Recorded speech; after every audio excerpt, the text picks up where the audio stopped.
ओम नमो भगवते वासुदेवाय। ओम श्री गुरुवे नमः। श्रीमद् भागवत महापुराण प्रथम खंड श्रीमद् भागवत महात्म्य। श्री सुखदेव जी को नमस्कार। जिस समय श्री सुखदेव जी का यज्ञोपवीत संस्कार भी नहीं हुआ था, सुतराम लौकिक वैदिक कर्मों के अनुष्ठान का अवसर भी नहीं आया था, उन्हें अकेले ही संन्यास लेने के उद्देश्य से जाते देखकर उनके पिता व्यास जी विरह से कातर होकर पुकारने लगे, बेटा बेटा। उस समय तन्मय होने के कारण श्री सुखदेव जी की ओर से वृक्षों ने उत्तर दिया, ऐसे सबके हृदय में विराजमान श्री सुखदेव मुनि को मैं नमस्कार करता हूँ। यह श्रीमद् भागवत अत्यंत गोपनीय रहस्यात्मक पुराण है। यह भगवत स्वरूप का अनुभव कराने वाला और समस्त वेदों का सार है। संसार में फंसे हुए जो लोग इस घोर अंधकार से पार जाना चाहते हैं, उनके लिए आध्यात्मिक तत्वों को प्रकाशित करने वाला यह एक अद्वितीय दीपक है।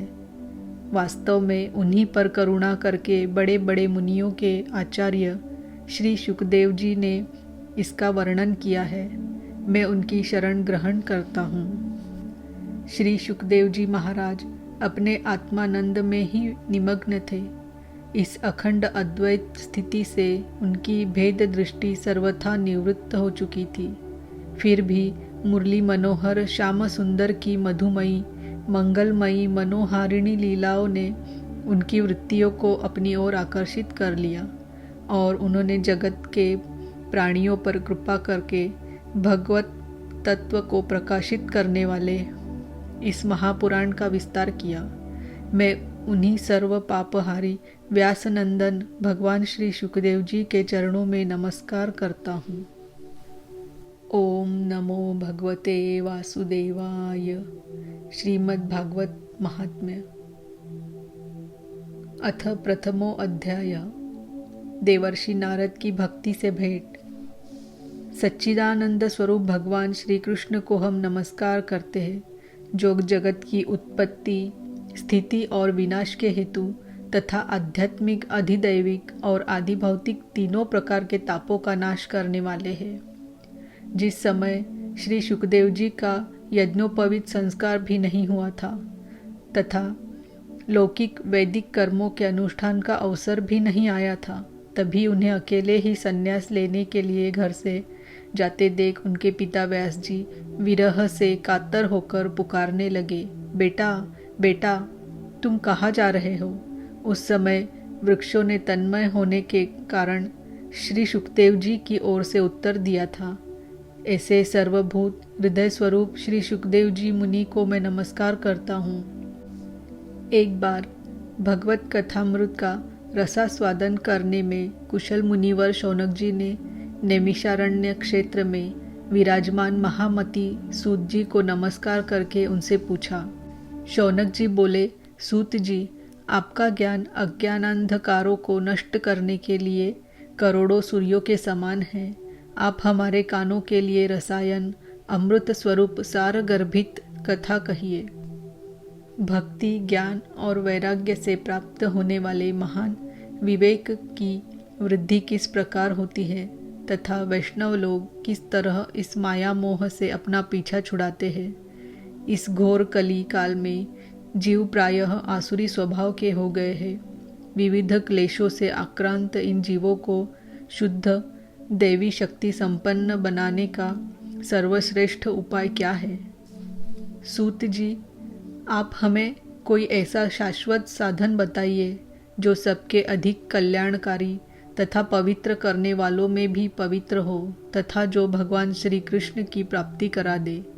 चिंतामणि केवल लौकिक सुख दे सकती है और कल्पवृक्ष अधिक से अधिक स्वर्गीय संपत्ति दे सकता है, परंतु गुरुदेव प्रसन्न होकर भगवान का योगी दुर्लभ नित्य वैकुंठ धाम दे देते हैं। सूत जी ने कहा, शौनक जी, तुम्हारे हृदय में भगवान का प्रेम है, इसीलिए मैं विचार कर तुम्हें संपूर्ण सिद्धांतों का निष्कर्ष सुनाता हूँ, जो जन्म मृत्यु के भय का नाश कर देता है, जो भक्ति के प्रवाह को बढ़ाता है और भगवान श्री कृष्ण की प्रसन्नता का प्रधान कारण है।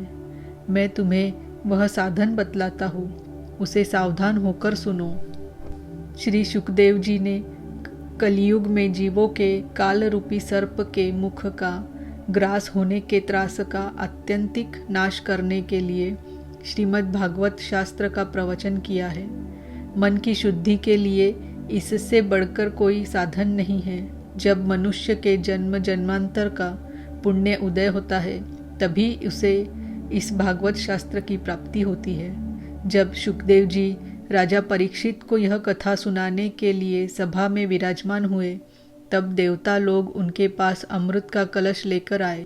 देवता अपना काम बनाने में बड़े कुशल होते हैं, अतः यहाँ भी सबने सुखदेव मुनि को नमस्कार करके कहा, आप यह अमृत लेकर बदले में हमें कथामृत का दान दीजिए। इस प्रकार परस्पर विनिमय अदला बदली हो जाने पर राजा परीक्षित अमृत का पान करे और हम सब श्रीमद् भागवत रूप अमृत का पान करेंगे। इस संसार में कहाँ काच और कहाँ महामूल्य मणि तथा कहाँ सुधा और कहाँ कथा। श्री सुखदेव जी ने यह सोचकर उस समय देवताओं की हंसी उड़ा दी।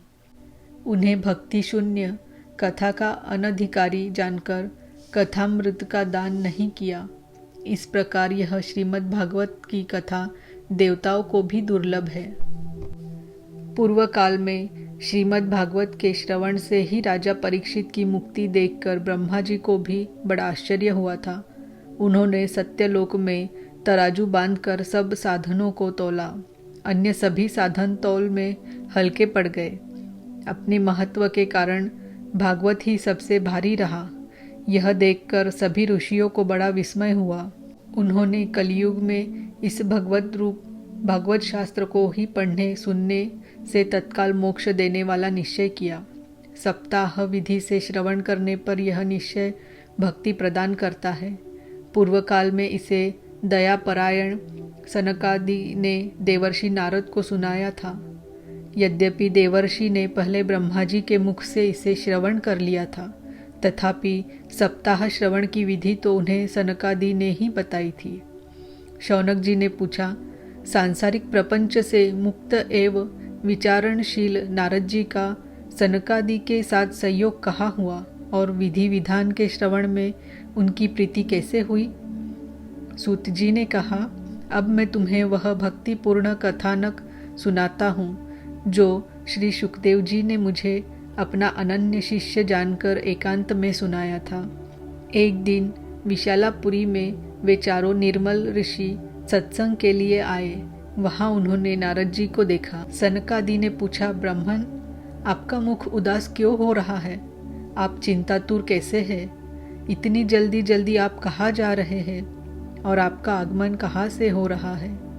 इस समय तो आप उस पुरुष के समान व्याकुल जान पड़ते हैं जिसका सारा धन लुट गया हो। आप जैसे आसक्ति रहित पुरुषों के लिए यह उचित नहीं है, इसका कारण बताइए। नारद जी ने कहा, मैं सर्वोत्तम लोक समझकर पृथ्वी में आया था। यहाँ पुष्कर, प्रयाग, काशी, गोदावरी, हरिद्वार, कुरुक्षेत्र, श्रीरंग और सेतुबंध आदि कई तीर्थों में मैं इधर उधर विचरता रहा, किंतु मुझे कहीं भी मन को संतोष देने वाली शांति नहीं मिली। इस समय अधर्म के सहायक कलयुग ने सारी पृथ्वी को पीड़ित कर रखा है।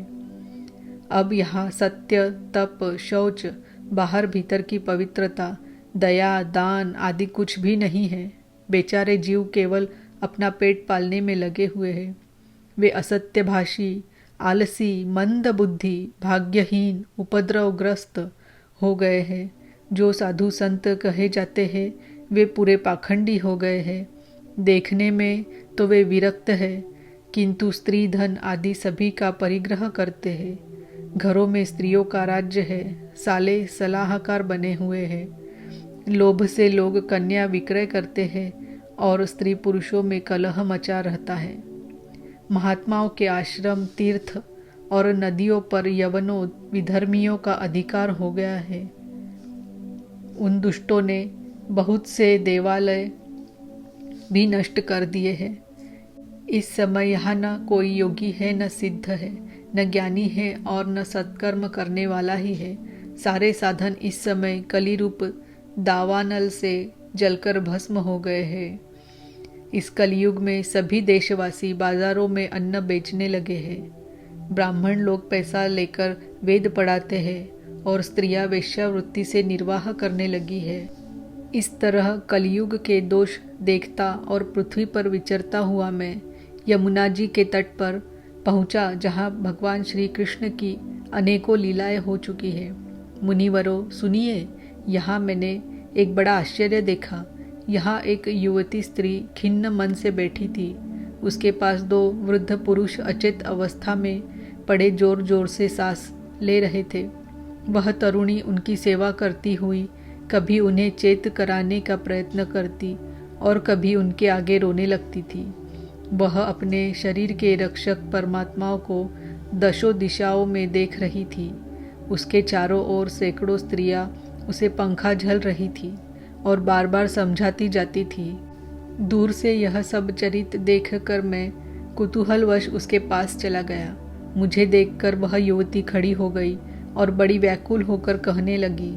युवती ने कहा, अजी महात्मा जी, क्षण भर ठहर जाइए और मेरी चिंता को भी नष्ट कर दीजिए। आपका दर्शन तो संसार के सभी पापों को सर्वथा नष्ट कर देने वाला है। आपके वचनों से मेरे दुख की भी बहुत कुछ शांति हो जाएगी। मनुष्य का जब बड़ा भाग्य होता है तभी आपके दर्शन हुआ करते हैं। नारद जी कहते हैं, तब मैंने उस स्त्री से पूछा, देवी तुम कौन हो? यह दोनों पुरुष तुम्हारे क्या होते हैं? और तुम्हारे पास ये कमल नयनी देवियाँ कौन हैं? तुम हमें विस्तार से अपने दुख का कारण बताओ। युवती ने कहा, मेरा नाम भक्ति है। ये ज्ञान और वैराग्य नामक मेरे पुत्र है। समय के फेरे से ही ये ऐसे जर्जर हो गए हैं। ये देवियाँ गंगा जी आदि नदियाँ है। ये सब मेरी सेवा करने के लिए ही आई है। इस प्रकार साक्षात देवियों के द्वारा सेवित होने पर भी मुझे सुख शांति नहीं है। तपोधन, अब ध्यान देकर मेरा वृत्तांत सुनिए। मेरी कथा वैसे तो प्रसिद्ध है, फिर भी उसे सुनकर आप मुझे शांति प्रदान करें।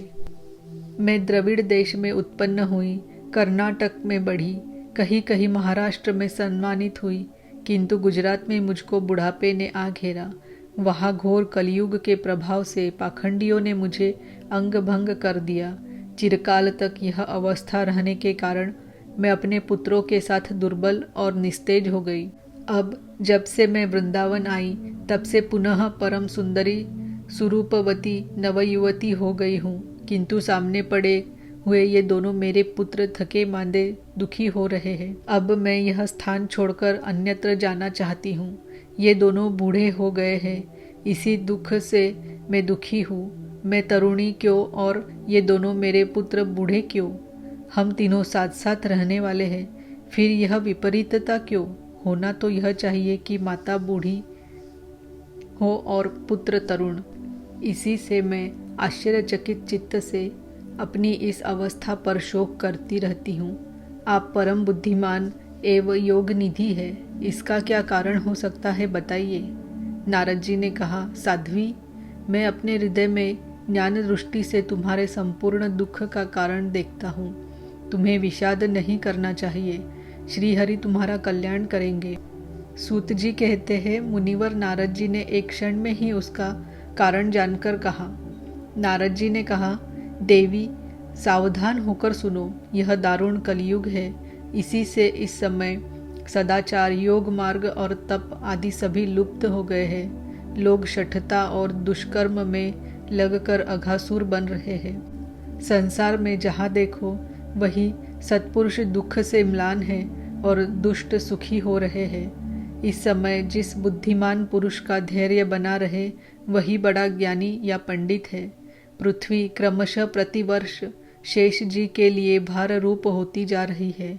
अब यह छूने योग्य तो क्या, देखने योग्य भी नहीं रह गई है और न इसमें कहीं मंगल ही दिखाई देता है।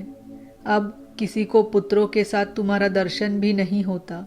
विषयानुराग के कारण अंधे बने हुए जीवों से उपेक्षित होकर तुम जर्जर हो रही थी, इसीलिए इनका बुढ़ापा नहीं छूट रहा है। यहाँ इनको कुछ आत्मसुख, भगवत स्पर्श जनित आनंद की प्राप्ति होने के कारण ये सोते से जान पड़ते हैं। भक्ति ने कहा, राजा परीक्षित ने इस पापी कलयुग को क्यों रहने दिया? इसके आते ही सब वस्तुओं का सार न जाने कहाँ चला गया। करुणामय श्री हरि से भी अब अधर्म कैसे देखा जाता है। मुने, मेरा यह संदेह दूर कीजिए। आपके वचनों से मुझे बड़ी शांति मिली है। नारद जी ने कहा, बाले, यदि तुमने पूछा है तो प्रेम से सुनो। कल्याणी, मैं तुम्हें सब बताऊंगा और तुम्हारा दुख दूर हो जाएगा। जिस दिन भगवान श्री कृष्ण इस भूलोक को छोड़कर अपने परम धाम को पधारे, उसी दिन से यह संपूर्ण साधनों में बाधा डालने वाला कलयुग आ गया।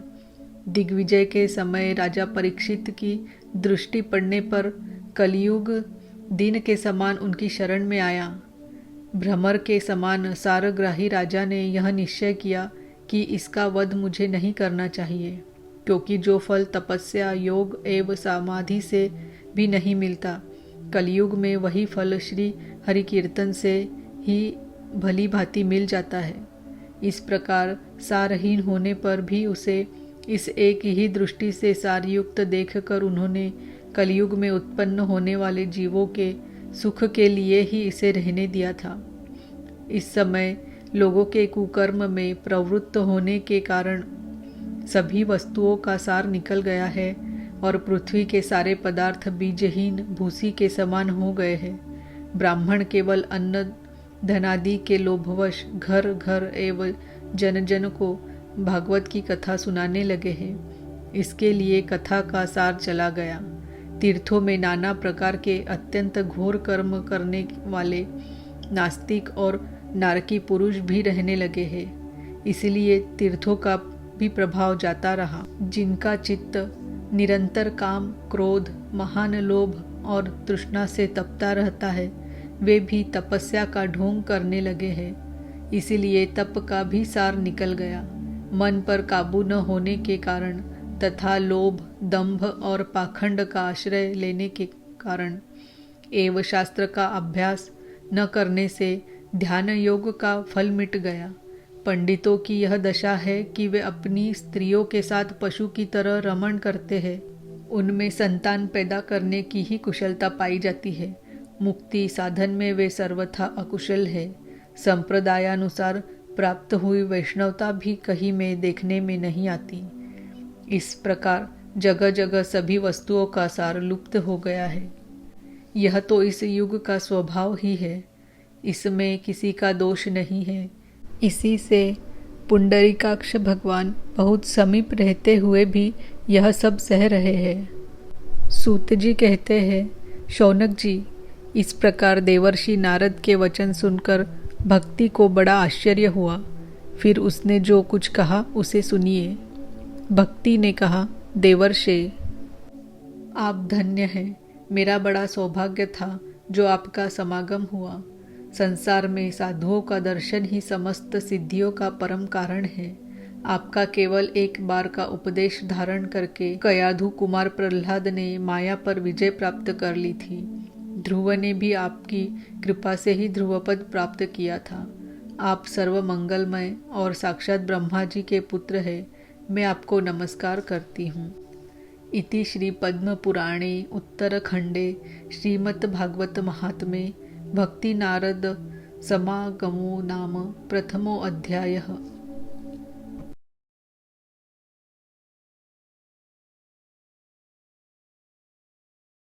ओम नमो भगवते वासुदेवाय। ओम श्री गुरुवे नमः। श्रीमद्भागवत महापुराण प्रथम खंड श्रीमद्भागवत महात्म्य। श्रीमद्भागवत महापुराण अथ द्वितीयो अध्याय। भक्ति का दुख दूर करने के लिए नारद जी का उद्योग। नारद जी ने कहा, बाले, तुम व्यर्थ ही अपने को क्यों खेद में डाल रही हो? अरे, तुम इतनी चिंतातुर क्यों हो? भगवान श्री कृष्ण के चरण कमलों का चिंतन करो। उनकी कृपा से तुम्हारा सारा दुख दूर हो जाएगा। जिन्होंने कौरवों के अत्याचार से द्रौपदी की रक्षा की थी और गोप सुंदरियों को सनाथ किया था, वे श्री कृष्ण कहीं चले थोड़े ही गए हैं। फिर तुम तो भक्ति हो और सदा उन्हें प्राणों से भी प्यारी हो। तुम्हारे बुलाने पर तो भगवान नीचों के घरों में भी चले जाते हैं। सत्य, त्रेता और द्वापर, इन तीनों युगों में ज्ञान और वैराग्य मुक्ति के साधन थे, किंतु कलयुग में तो केवल भक्ति ही ब्रह्म सायुज्य मोक्ष की प्राप्ति कराने वाली है। यह सोचकर ही परमानंद चिन्मूर्ति ज्ञान स्वरूप श्री हरि ने अपने सत्स्वरूप से तुम्हें रचा है। तुम साक्षात श्री कृष्णचंद्र की प्रिया और परम सुंदरी हो। एक बार जब तुमने हाथ जोड़कर पूछा था कि मैं क्या करूं, तब भगवान ने तुम्हें यही आज्ञा दी थी कि मेरे भक्तों का पोषण करो। तुमने भगवान की वह आज्ञा स्वीकार कर ली।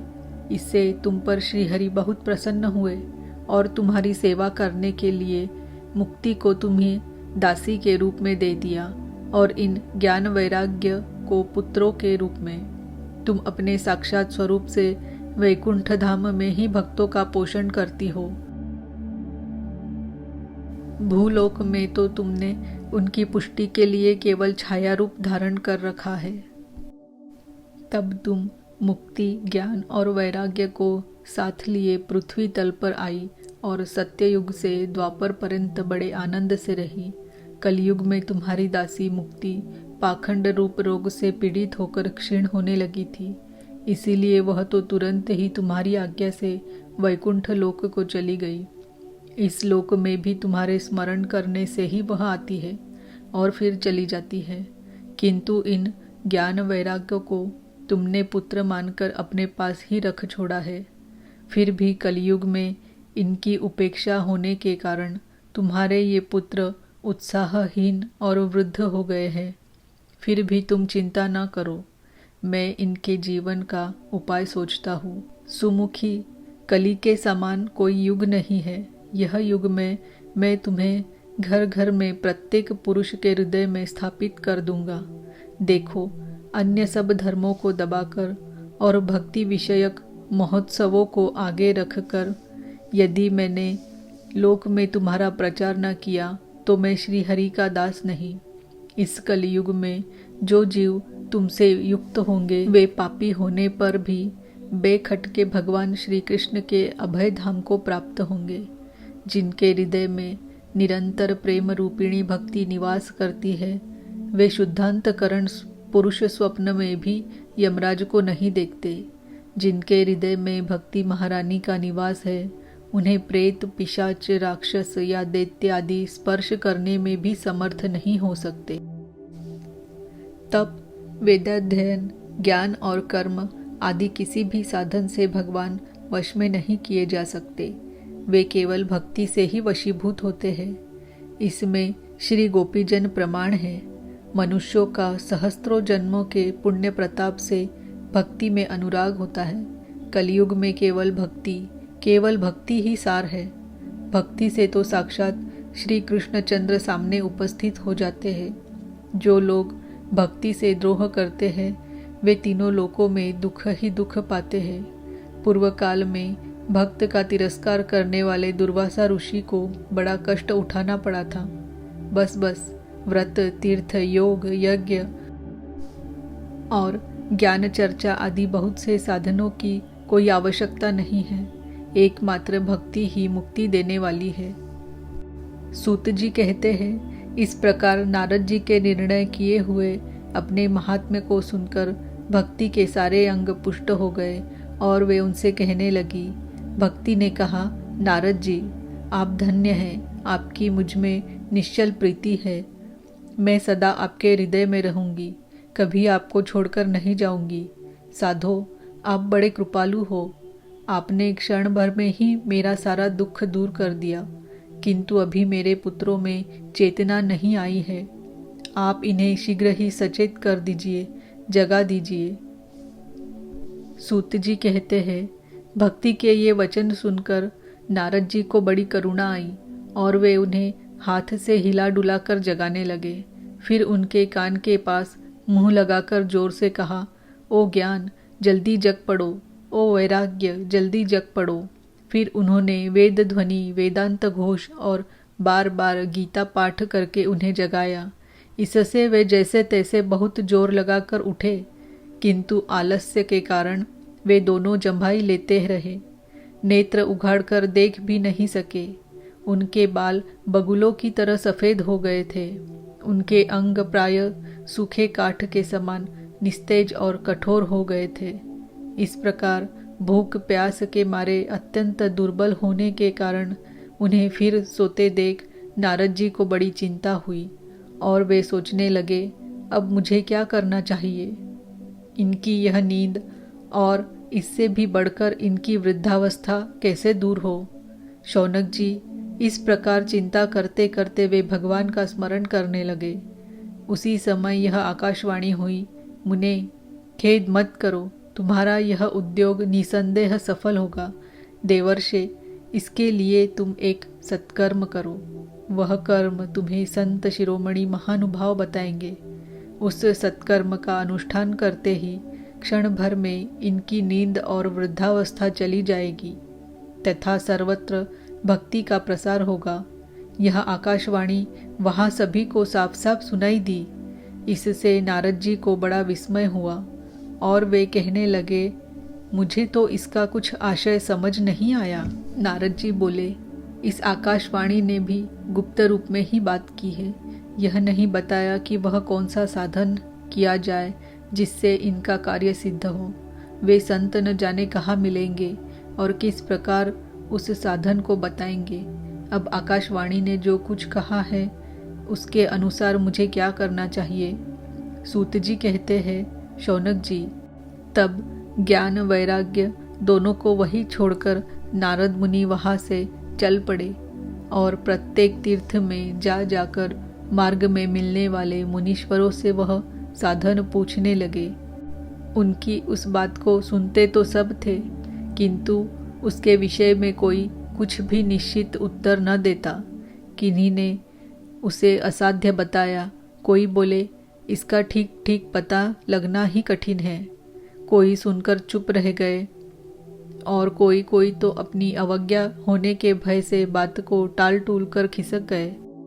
त्रिलोकी में महान आश्चर्यजनक हाहाकार मच गया।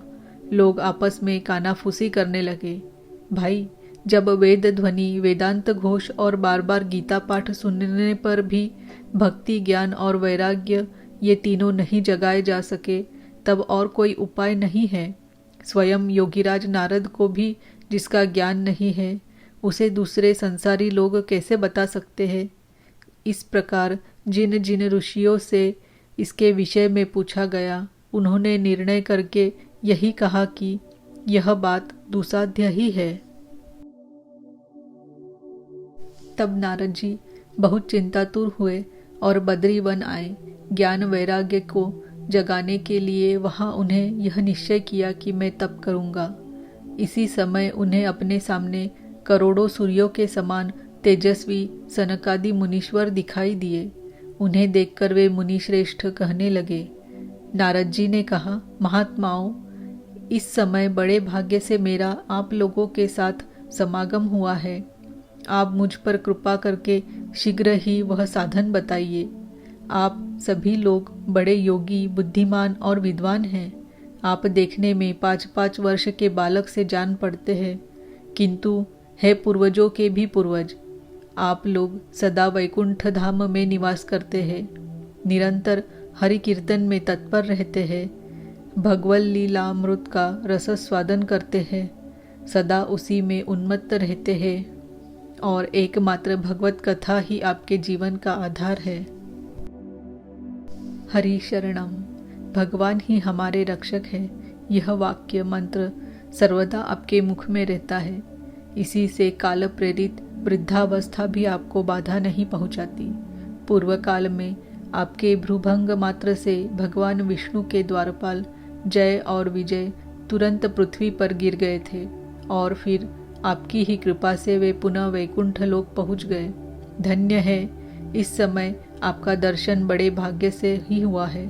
मैं बहुत दीन हूँ और आप लोग स्वभाव से ही दयालु हैं, इसीलिए मुझ पर आपको अवश्य कृपा करनी चाहिए।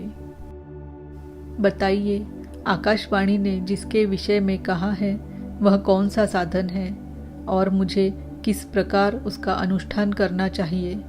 आप इसका विस्तार से वर्णन कीजिए। भक्ति, ज्ञान और वैराग्य को किस प्रकार सुख मिल सकता है और किस तरह इनकी प्रेम पूर्वक सब वर्णों में प्रतिष्ठा की जा सकती है। सनकादि ने कहा, देवर्षे, अब चिंता न करें, मन में प्रसन्न हो। उनके उद्धार का एक सरल उपाय पहले से ही विद्यमान है। नारद जी, आप धन्य हैं।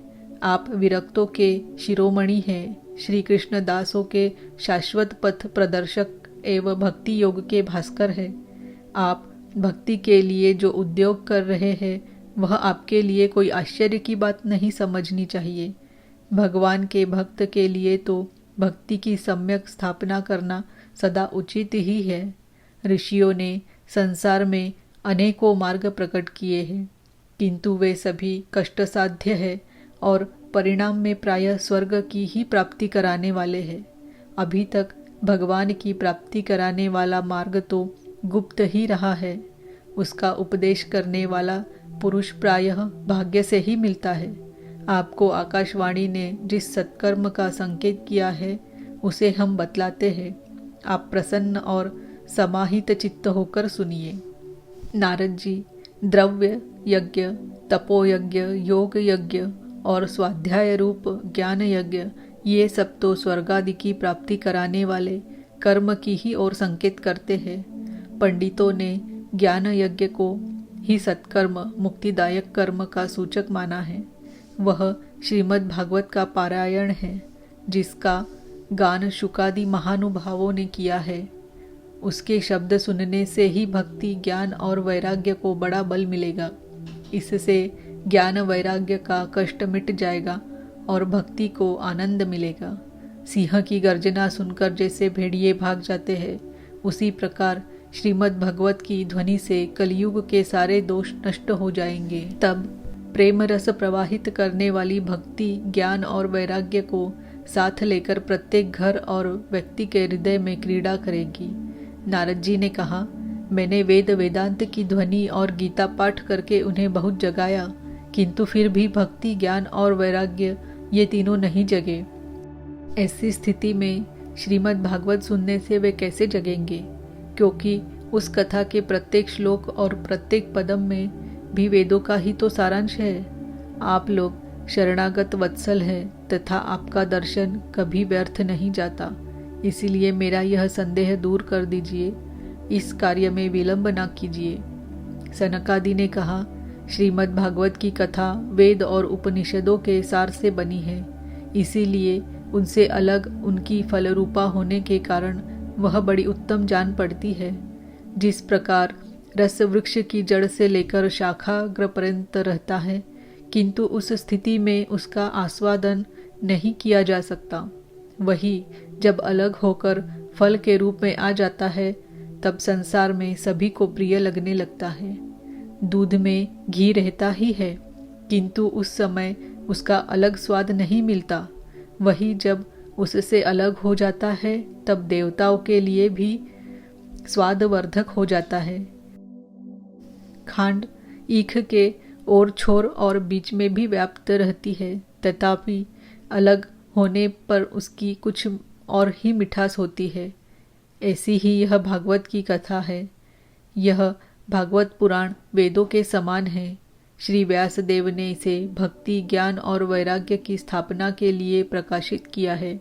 पूर्व काल में जिस समय वेद वेदांत के पारगामी और गीता की भी रचना करने वाले भगवान व्यासदेव खिन्न होकर अज्ञान समुद्र में गोते खा रहे थे, उस समय आपने ही उन्हें 4 श्लोकों में इसका उपदेश किया था।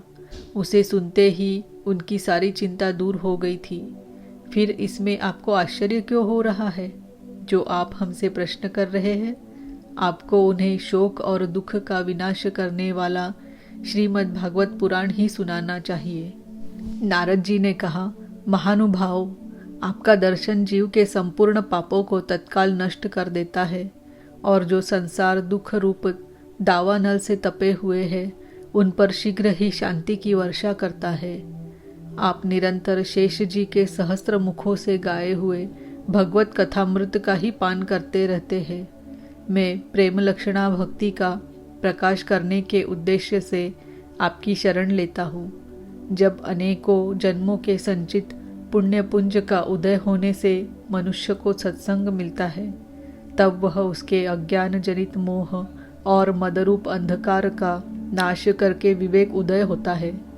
इति श्री पद्म पुराणे उत्तरखंडे श्रीमद्भागवत महात्म्ये कुमार नारद संवादो नाम द्वितीयो अध्यायः। ओम नमो भगवते वासुदेवाय। ओम नमो भगवते वासुदेवाय। ओम श्री गुरुवे नमः। श्रीमद्भागवत महापुराण प्रथम खंड श्रीमद्भागवत महात्म्य। अथ तृतीयो अध्याय भक्ति के कष्ट की निवृत्ति।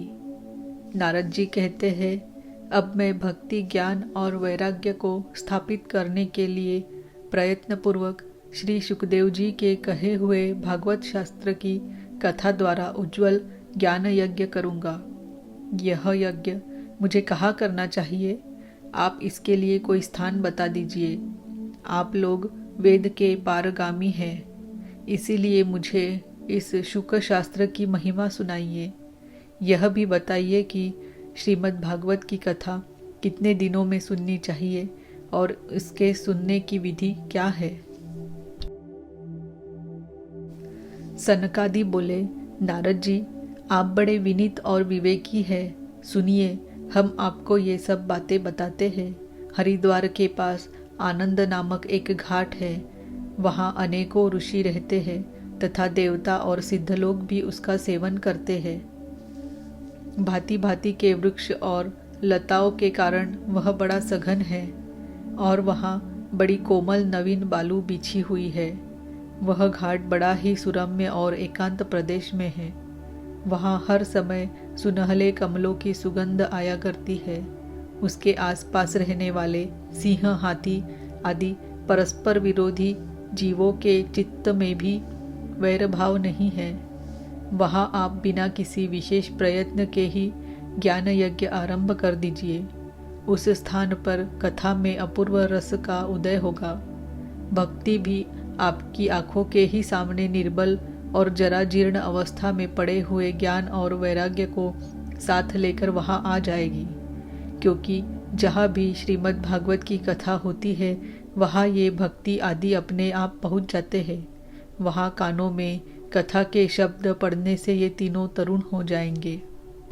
सूत जी कहते हैं, इस प्रकार कहकर नारद जी के साथ सनकादि भी श्रीमद् भागवत कथामृत का पान करने के लिए वहाँ से तुरंत गंगा तट पर चले आए।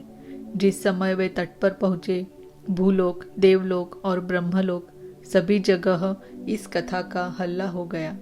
जो जो भगवत कथा के रसिक विष्णु भक्त थे, वे सभी श्रीमद् भगवतामृत पान करने के लिए सबसे आगे दौड़ दौड़ कर आने लगे। भृगु, वशिष्ठ, च्यवन, गौतम, मेधातिथि, देवल, देवरात, परशुराम, विश्वामित्र, शाकल, मार्कंडेय, दत्तात्रेय, पिप्पलाद, योगेश्वर व्यास और पराशर, छायाशुक, जाजली और जन्हू आदि सभी प्रधान प्रधान मुनिगण अपने अपने पुत्र, शिष्य और स्त्रियों समेत बड़े प्रेम से वहाँ आए। इनके सिवा वेद, वेदांत, उपनिषद, मंत्र, तंत्र, 17 पुराण और 6 शास्त्र भी मूर्तिमान होकर वहाँ उपस्थित हुए। गंगा आदि नदियाँ, पुष्कर आदि सरोवर, कुरुक्षेत्र आदि समस्त क्षेत्र, सारी दिशाएं, दंडक आदि वन, हिमालय आदि पर्वत तथा देव, गंधर्व और दानव आदि सभी कथा सुनने चले आए। जो लोग अपने गौरव के कारण नहीं आए, महर्षि भृगु उन्हें समझा बुझाकर ले आए। तब कथा सुनाने के लिए दीक्षित होकर श्री कृष्ण परायण सनकादि नारद जी के दिए हुए श्रेष्ठ आसन पर विराजमान हुए। उस समय सभी श्रोताओं ने उनकी वंदना की। श्रोताओं में वैष्णव, विरक्त, सन्यासी और ब्रह्मचारी लोग आगे बैठे और उन सब के आगे नारद जी विराजमान हुए। एक और ऋषिगण, एक और देवता, एक और वेद और उपनिषद आदि तथा एक और तीर्थ बैठे और दूसरी ओर स्त्रियां बैठी। उस समय सब और जय जयकार, नमस्कार और शंखों का शब्द होने लगा और अबीर, गुलाल, खील एवं फूलों की खूब वर्षा होने लगी। कोई कोई देवश्रेष्ठ तो विमानों पर चढ़कर वहां बैठे हुए सब लोगों पर कल्प वृक्ष के पुष्पों की वर्षा करने लगे। सूत जी कहते हैं, इस प्रकार पूजा समाप्त होने पर जब सब लोग एकाग्रचित्त हो गए, तब सनकादि ऋषि महात्मा नारद को श्री भागवत का महात्म्य स्पष्ट करके सुनाने लगे।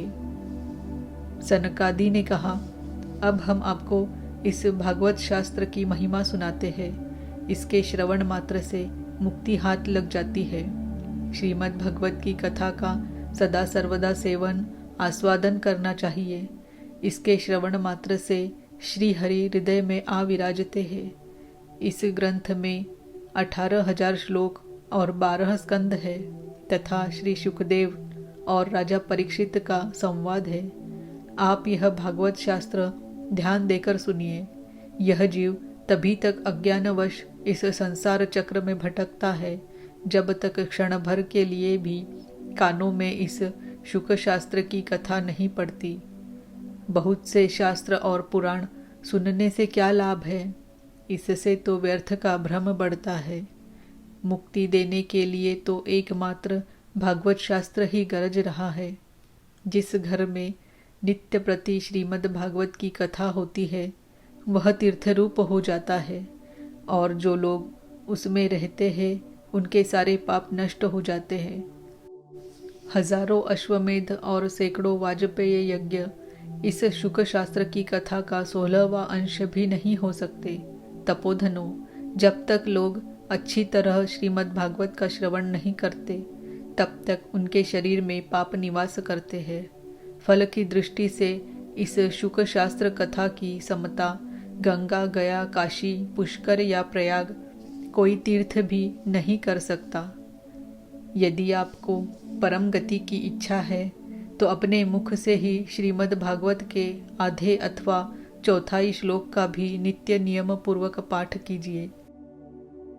ओंकार, गायत्री, पुरुष सूक्त, तीनों वेद, श्रीमद् भागवत, ओम नमो भगवते वासुदेवाय, यह 12 मंत्र, 12 मूर्तियों वाले सूर्य भगवान, प्रयाग, संवत्सर रूप, काल, ब्राह्मण, अग्निहोत्र, गौ, 12 तिथि, तुलसी, वसंत ऋतु और भगवान पुरुषोत्तम, इन सब में बुद्धिमान लोग वस्तुतः कोई अंतर नहीं मानते।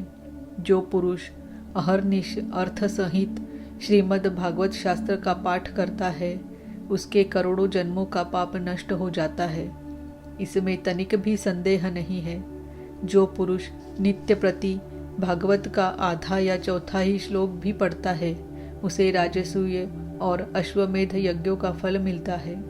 नित्य भागवत का पाठ करना, भगवान का चिंतन करना, तुलसी को सींचना और गौ की सेवा करना, ये चारों समान हैं। जो पुरुष अंत समय में श्रीमद् भागवत का वाक्य सुन लेता है उस पर प्रसन्न होकर भगवान उसे वैकुंठ धाम देते हैं। जो पुरुष इसे सोने के सिंहासन पर रखकर विष्णु भक्त को दान करता है वह अवश्य ही भगवान का सायुज्य प्राप्त करता है। जिस दुष्ट ने अपनी सारी आयु में चित्त को एकाग्र करके श्रीमद् भागवत अमृत का थोड़ा सा भी रसस्वादन नहीं किया उसने तो अपना सारा जन्म चांडाल और गधे के समान व्यर्थ ही गवा दिया। वह तो अपनी माता को प्रसव पीड़ा पहुंचाने के लिए ही उत्पन्न हुआ है। जिसने इस शुक शास्त्र के थोड़े से भी वचन नहीं सुने वह पापात्मा तो जीता हुआ भी मुर्दे के समान है। पृथ्वी के भार स्वरूप उस पशुतुल्य मनुष्य को धिक्कार है। यो स्वर्गलोकों में देवताओं में प्रधान इंद्रादि कहा करते हैं। संसार में श्रीमद् भागवत की कथा का मिलना अवश्य ही कठिन है। जब करोड़ों जन्मों का पुण्य होता है तभी इसकी प्राप्ति होती है। नारद जी आप बड़े ही बुद्धिमान और योग निधि है। आप प्रयत्न पूर्वक कथा का श्रवण कीजिए। इसे सुनने के लिए दिनों का कोई नियम नहीं है। इसे तो सर्वदा ही सुनना अच्छा है। इसे सत्य भाषण और ब्रह्मचर्य पालन पूर्वक सर्वदा ही सुनना श्रेष्ठ माना गया है। किंतु कलयुग में ऐसा होना कठिन है। इसीलिए इसकी शुकदेव जी ने जो विशेष विधि बताई है वह जान लेनी चाहिए। कलयुग में बहुत दिनों तक चित्त की वृत्तियों को वश में रखना, नियमों में बंधे रहना और किसी पुण्य कार्य के लिए दीक्षित रहना कठिन है। इसीलिए सप्ताह श्रवण की विधि है। श्रद्धापूर्वक कभी भी श्रवण करने से अथवा माघ मास में श्रवण करने से जो फल होता है वही फल श्री शुकदेव जी ने सप्ताह श्रवण में निर्धारित किया है। मन के असंयम, रोगों की बहुलता और आयु की अल्पता के कारण तथा कलयुग में अनेकों दोषों की संभावना से ही सप्ताह श्रवण का विधान किया गया है। जो फल तप, योग और समाधि से भी प्राप्त नहीं हो सकता वह सर्वांग रूप में सप्ताह श्रवण से सहज ही मिल जाता है। सप्ताह श्रवण यज्ञ से बढ़कर है, व्रत से बढ़कर है, तप से कहीं बढ़कर है, तीर्थ सेवन से तो सदा ही बड़ा है, योग से बढ़कर है, यहाँ तक कि ध्यान और ज्ञान से भी बढ़कर है। अजी इसकी विशेषता का कहाँ तक वर्णन करें। यह तो सभी से बढ़ चढ़कर है। शौनक जी ने पूछा, सूत जी, यह तो आपने बड़े आश्चर्य की बात कही। अवश्य ही यह भागवत पुराण योगवेत्ता ब्रह्मा जी के भी आदि कारण श्री नारायण का निरूपण करता है, परंतु यह मोक्ष की प्राप्ति में ज्ञानादि सभी साधनों का तिरस्कार करके इस युग में उनसे भी कैसे बढ़ गया। सूत जी ने कहा, शौनक जी, जब भगवान श्री कृष्ण इस धराधाम को छोड़कर अपने नित्य धाम को जाने लगे तब उनके मुखारविंद से एकादश स्कंद का ज्ञानोपदेश सुनकर भी उद्धव जी ने पूछा। उद्धव जी बोले, गोविंद, अब आप तो अपने भक्तों का कार्य करके परम धाम को पधारना चाहते हैं, किंतु मेरे मन में एक बड़ी चिंता है, उसे सुनकर आप मुझे शांत कीजिए।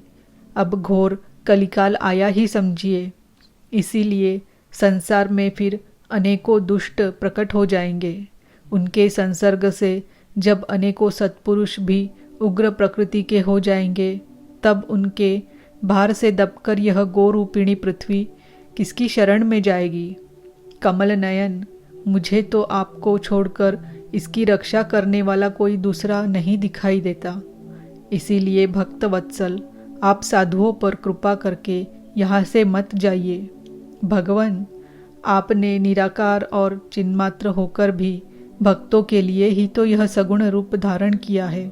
फिर भला आपका वियोग होने पर वे भक्तजन पृथ्वी पर कैसे रह सकेंगे।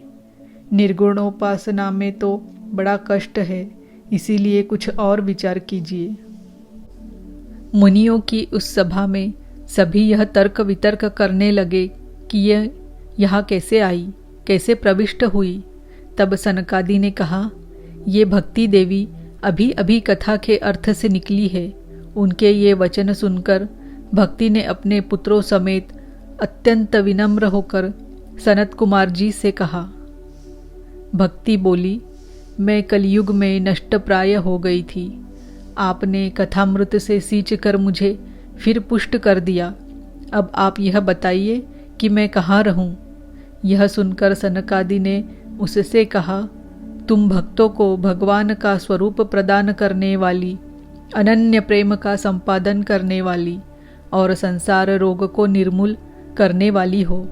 अतः तुम धैर्य धारण करके नित्य निरंतर विष्णु भक्तों के हृदयों में ही वास करो। ये कलयुग के दोष भले ही सारे संसार पर अपना प्रभाव डाले, किंतु वहाँ तुम पर इनकी दृष्टि भी नहीं पड़ सकेगी। इस प्रकार उनकी आज्ञा पाते ही भक्ति तुरंत भगवत भक्तों के हृदयों में जा विराजी। जिनके हृदय में एकमात्र श्रीहरि की भक्ति निवास करती है, वे त्रिलोकी में अत्यंत निर्धन होने पर भी परम धन्य है। क्योंकि इस भक्ति की डोरी से बंधकर तो साक्षात भगवान भी अपना परम धाम छोड़कर उनके हृदय में आकर बस जाते हैं। भूलोक में यह भागवत साक्षात परब्रह्म का विग्रह है।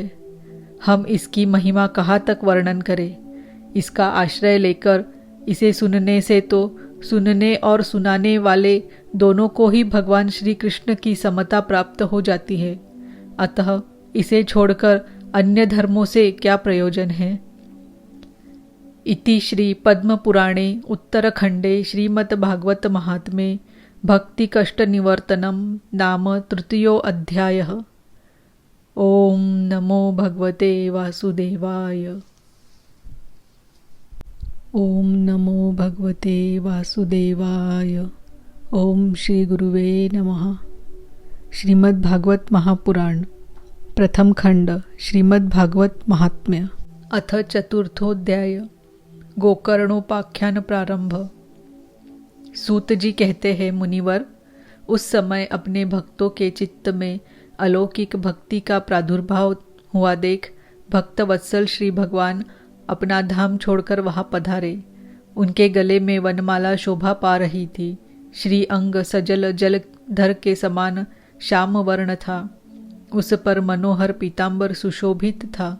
कटि प्रदेश करधनी की लड़ियों से सुसज्जित था।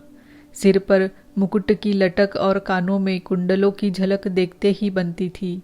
वे त्रिभंग ललित भाव से खड़े हुए चित्त को चुराए लेते थे। वक्षस्थल पर कौस्तुभ मणि दमक रही थी। सारा श्री अंग हरि चंदन से चर्चित था। उस रूप की शोभा क्या कहे। उसने तो मानो करोड़ों कामदेवों की रूप माधुरी छीन ली थी। वे परमानंद चिन्मूर्ति मधुराति मधुर मुरलीधर ऐसी अनुपम छवि से अपने भक्तों के निर्मल चित्तों में आविर्भूत हुए। भगवान के नित्य लोक निवासी लीला परिकर उद्धवादि वहाँ गुप्त रूप से उस कथा को सुनने के लिए आए हुए थे। प्रभु के प्रकट होते ही चारों ओर जय हो की ध्वनि होने लगी। उस समय भक्ति रस का अद्भुत प्रवाह चला। बार बार अबीर गुलाल और पुष्पों की वर्षा तथा शंख ध्वनि होने लगी। उस सभा में जो लोग बैठे थे उन्हें अपने देह गेह और आत्मा की भी कोई सुधि न रही। उनकी ऐसी तन्मयता देखकर नारद जी कहने लगे, मुनीश्वर गण, आज सप्ताह श्रवण की मैंने यह बड़ी ही अलौकिक महिमा देखी। यहाँ तो जो बड़े मूर्ख दुष्ट और पशु पक्षी भी है वे सभी अत्यंत निष्पाप हो गए हैं। अतः इसमें संदेह नहीं कि कली काल में चित्त की शुद्धि के लिए इस भागवत कथा के समान मर्त्यलोक में पाप पुंज का नाश करने वाला कोई दूसरा पवित्र साधन नहीं है। मुनिवर, आप लोग बड़े कृपालु हैं। आपने संसार के कल्याण का विचार करके यह बिल्कुल निराला ही मार्ग निकाला है। आप कृपया यह तो बताइए कि इस कथारूप सप्ताह यज्ञ के द्वारा संसार में कौन कौन लोग पवित्र हो जाते हैं। सनकादि ने कहा, जो लोग सदा तरह तरह के पाप किया करते हैं, निरंतर दुराचार में ही तत्पर रहते हैं और उल्टे मार्गों से चलते हैं, तथा जो क्रोधाग्नि से जलते रहने वाले कुटिल और कामपरायण हैं, वे सभी इस कलयुग में सप्ताह यज्ञ से पवित्र हो जाते हैं। जो सत्य से च्युत, माता पिता की निंदा करने वाले, तृष्णा के मारे व्याकुल, आश्रम धर्म से रहित, दंभी, दूसरों की उन्नति देखकर कुढ़ने वाले और दूसरों को दुख देने वाले हैं, वे भी कलयुग में सप्ताह यज्ञ से पवित्र हो जाते हैं। जो मदिरापान, ब्रह्म हत्या, सुवर्ण की चोरी, गुरु स्त्री गमन और विश्वासघात ये 5 महापाप करने वाले, छल छद्म परायण, क्रूर, पिशाचों के समान निर्दयी, ब्राह्मणों के धन से पुष्ट होने वाले और व्यभिचारी है, वे भी कलयुग में सप्ताह यज्ञ से पवित्र हो जाते हैं। जो दुष्ट आग्रहपूर्वक सर्वदा मन, वाणी या शरीर से पाप करते हैं, दूसरे के धन से ही पुष्ट होते हैं तथा मलिन मन और दुष्ट हृदय वाले हैं, वे भी कलयुग में सप्ताह यज्ञ से पवित्र हो जाते हैं। नारद जी, अब हम तुम्हें इस विषय में एक प्राचीन इतिहास सुनाते हैं। उसके सुनने से ही सब पाप नष्ट हो जाते हैं। पूर्व काल में तुंगभद्रा नदी के तट पर एक अनुपम नगर बसा हुआ था।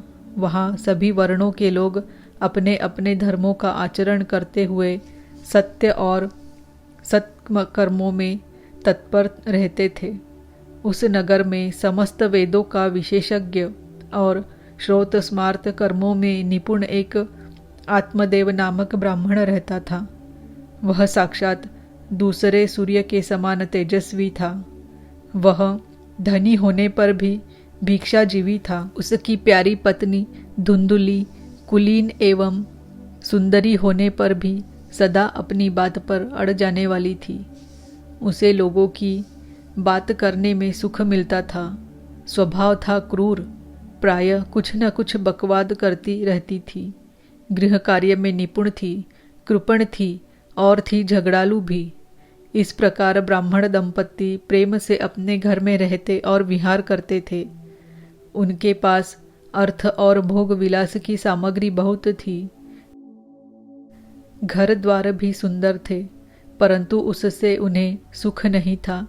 जब अवस्था बहुत ढल गई तब उन्होंने संतान के लिए तरह तरह के पुण्यकर्म आरंभ किए और वे दीन दुखियों को गौ, पृथ्वी, सुवर्ण और वस्त्रादि दान करने लगे। इस प्रकार धर्म मार्ग में उन्होंने अपना आधा धन समाप्त कर दिया, तो भी उन्हें पुत्र या पुत्री किसी का भी मुख देखने को न मिला। इसीलिए अब वह ब्राह्मण बहुत ही चिंतातुर रहने लगा। एक दिन वह ब्राह्मण देवता बहुत दुखी होकर घर से निकलकर वन को चल दिया। दोपहर के समय उसे प्यास लगी, इसीलिए वह एक तालाब पर आया। संतान के अभाव के दुख ने उसके शरीर को बहुत सुखा दिया था, इसीलिए थक जाने के कारण जल पीकर वह वहीं बैठ गया। 2 घड़ी बीतने पर वहाँ एक सन्यासी महात्मा आए। जब ब्राह्मण देवता ने देखा कि वे जल पी चुके हैं, तब वह उनके पास गया और चरणों में नमस्कार करने के बाद सामने खड़े होकर लंबी लंबी सांसें लेने लगा। सन्यासी ने पूछा, कहो ब्राह्मण देवता, रोते क्यों हो? ऐसी तुम्हें क्या भारी चिंता है? तुम जल्दी ही मुझे अपने दुख का कारण बताओ। ब्राह्मण ने कहा, महाराज, मैं अपने पूर्व जन्म के पापों से संचित दुख का क्या वर्णन करूं? अब मेरे पितर मेरे द्वारा दी हुई जलांजलि के जल को अपनी चिंता जनित सास से कुछ गर्म करके पीते हैं। देवता और ब्राह्मण मेरा दिया हुआ प्रसन्न मन से स्वीकार नहीं करते। संतान के लिए मैं इतना दुखी हो गया हूँ कि मुझे सब सुना ही सुना दिखाई देता है। मैं प्राण त्यागने के लिए यहाँ आया हूँ। संतानहीन जीवन को धिक्कार है, संतानहीन गृह को धिक्कार है, संतानहीन धन को धिक्कार है और संतानहीन कुल को धिक्कार है। मैं जिस गाय को पालता हूँ वह भी सर्वथा बांझ हो जाती है। जो पेड़ लगाता हूँ उस पर भी फल फूल नहीं आते। मेरे घर में जो फल आता है वह भी बहुत जल्दी सड़ जाता है। जब मैं ऐसा अभागा और पुत्रहीन हूँ, तब फिर इस जीवन को ही रख कर मुझे क्या करना है? यह कहकर वह ब्राह्मण दुख से व्याकुल हो उन सन्यासी महात्मा के पास फूट फूट कर रोने लगा। तब उन यतिवर के हृदय में बड़ी करुणा उत्पन्न हुई। वे योगनिष्ठ थे। उन्होंने उसकी ललाट की रेखाएं देखकर सारा वृत्तांत जान लिया और फिर उसे विस्तार पूर्वक कहने लगे। सन्यासी ने कहा, ब्राह्मण देवता, इस प्रजा प्राप्ति का मोह त्याग दो। कर्म की गति प्रबल है। विवेक का आश्रय लेकर संसार की वासना छोड़ दो। विप्रवर, सुनो, मैंने इस समय तुम्हारा प्रारब्ध देखकर निश्चय किया है कि 7 जन्म तक तुम्हारे कोई संतान किसी प्रकार नहीं हो सकती। पूर्व काल में राजा सगर एवं अंग को संतान के कारण दुख भोगना पड़ा था। ब्राह्मण, अब तुम कुटुंब की आशा छोड़ दो। संन्यास में ही सब प्रकार का सुख है। ब्राह्मण ने कहा, महात्मा जी, विवेक से मेरा क्या होगा? मुझे तो बलपूर्वक पुत्र दीजिए। नहीं तो मैं आपके सामने ही शोक मूर्छित होकर अपने प्राण त्यागता हूँ। जिसमें पुत्र स्त्री आदि का सुख नहीं है, ऐसा संन्यास तो सर्वथा नीरस ही है। लोक में सरस तो पुत्र पौत्रादि से भरा पूरा गृहस्थ आश्रम ही है। ब्राह्मण का ऐसा आग्रह देखकर उन तपोधन ने कहा, विधाता के लेख को मिटाने का हठ करने से राजा चित्रकेतु को बड़ा कष्ट उठाना पड़ा था। इसीलिए दैव जिसके उद्योग को कुचल देता है, उस पुरुष के समान तुम्हें भी पुत्र से सुख नहीं मिल सकेगा। तुमने तो बड़ा हठ पकड़ रखा है और अर्थी के रूप में तुम मेरे सामने उपस्थित हो। ऐसी दशा में मैं तुमसे क्या कहूँ। जब महात्मा जी ने देखा कि यह किसी प्रकार अपना आग्रह नहीं छोड़ता, तब उन्होंने उसे एक फल देकर कहा, इसे तुम अपनी पत्नी को खिला देना, इससे उसके एक पुत्र होगा। तुम्हारी स्त्री को 1 साल तक सत्य, शौच, दया, दान और एक समय एक ही अन्न खाने का नियम रखना चाहिए। यदि वह ऐसा करेगी तो बालक बहुत शुद्ध स्वभाव वाला होगा। यो कहकर वे योगीराज चले गए और ब्राह्मण अपने घर लौट आया। वहां आकर उसने वह फल अपनी स्त्री के हाथ में दे दिया और स्वयं कहीं चला गया। उसकी स्त्री तो कुटिल स्वभाव की थी ही। वह रो रो कर अपनी एक सखी से कहने लगी, सखी, मुझे तो बड़ी चिंता हो गई है। मैं तो यह फल नहीं खाऊंगी। फल खाने से गर्भ रहेगा और गर्भ से पेट बढ़ जाएगा, फिर कुछ समय खाया पिया जाएगा नहीं। इससे मेरी शक्ति क्षीण हो जाएगी। तब बता, घर का धंधा कैसे होगा? और दैववश यदि वो कहीं गांव में डाकुओं का आक्रमण हो गया तो गर्भिणी स्त्री कैसे भागेगी? यदि सुखदेव जी की तरह यह गर्भ भी पेट में ही रह गया तो इसे बाहर कैसे निकाला जाएगा? और कहीं प्रसव काल के समय वह टेढ़ा हो गया तो फिर प्राणों से ही हाथ धोना पड़ेगा। यो भी प्रसव के समय बड़ी भयंकर पीड़ा होती है। मैं सुकुमारी भला यह सब कैसे सह सकूंगी? मैं जब दुर्बल पड़ जाऊंगी तब ननद रानी आकर घर का सब माल मता समेट ले जाएगी और मुझसे तो सत्य शौचादि नियमों का पालन होना भी कठिन ही जान पड़ता है। जो स्त्री बच्चा जनती है उसे उस बच्चे के लालन पालन में भी बड़ा कष्ट होता है। मेरे विचारों से तो वंध्या या विधवा स्त्रियां ही सुखी है। मन में ऐसे ही तरह तरह के कुतर्क उठने से उसने वह फल नहीं खाया और जब उसके पति ने पूछा, फल खा लिया? तब उसने कहा, हाँ खा लिया। एक दिन उसकी बहन अपने आप ही उसके घर आई। तब उसने अपनी बहन को सारा वृत्तांत सुनाकर कहा कि मेरे मन में इसकी बड़ी चिंता है। मैं इस दुख के कारण दिनों दिन दुबली हो रही हूँ। बहन, मैं क्या करूँ?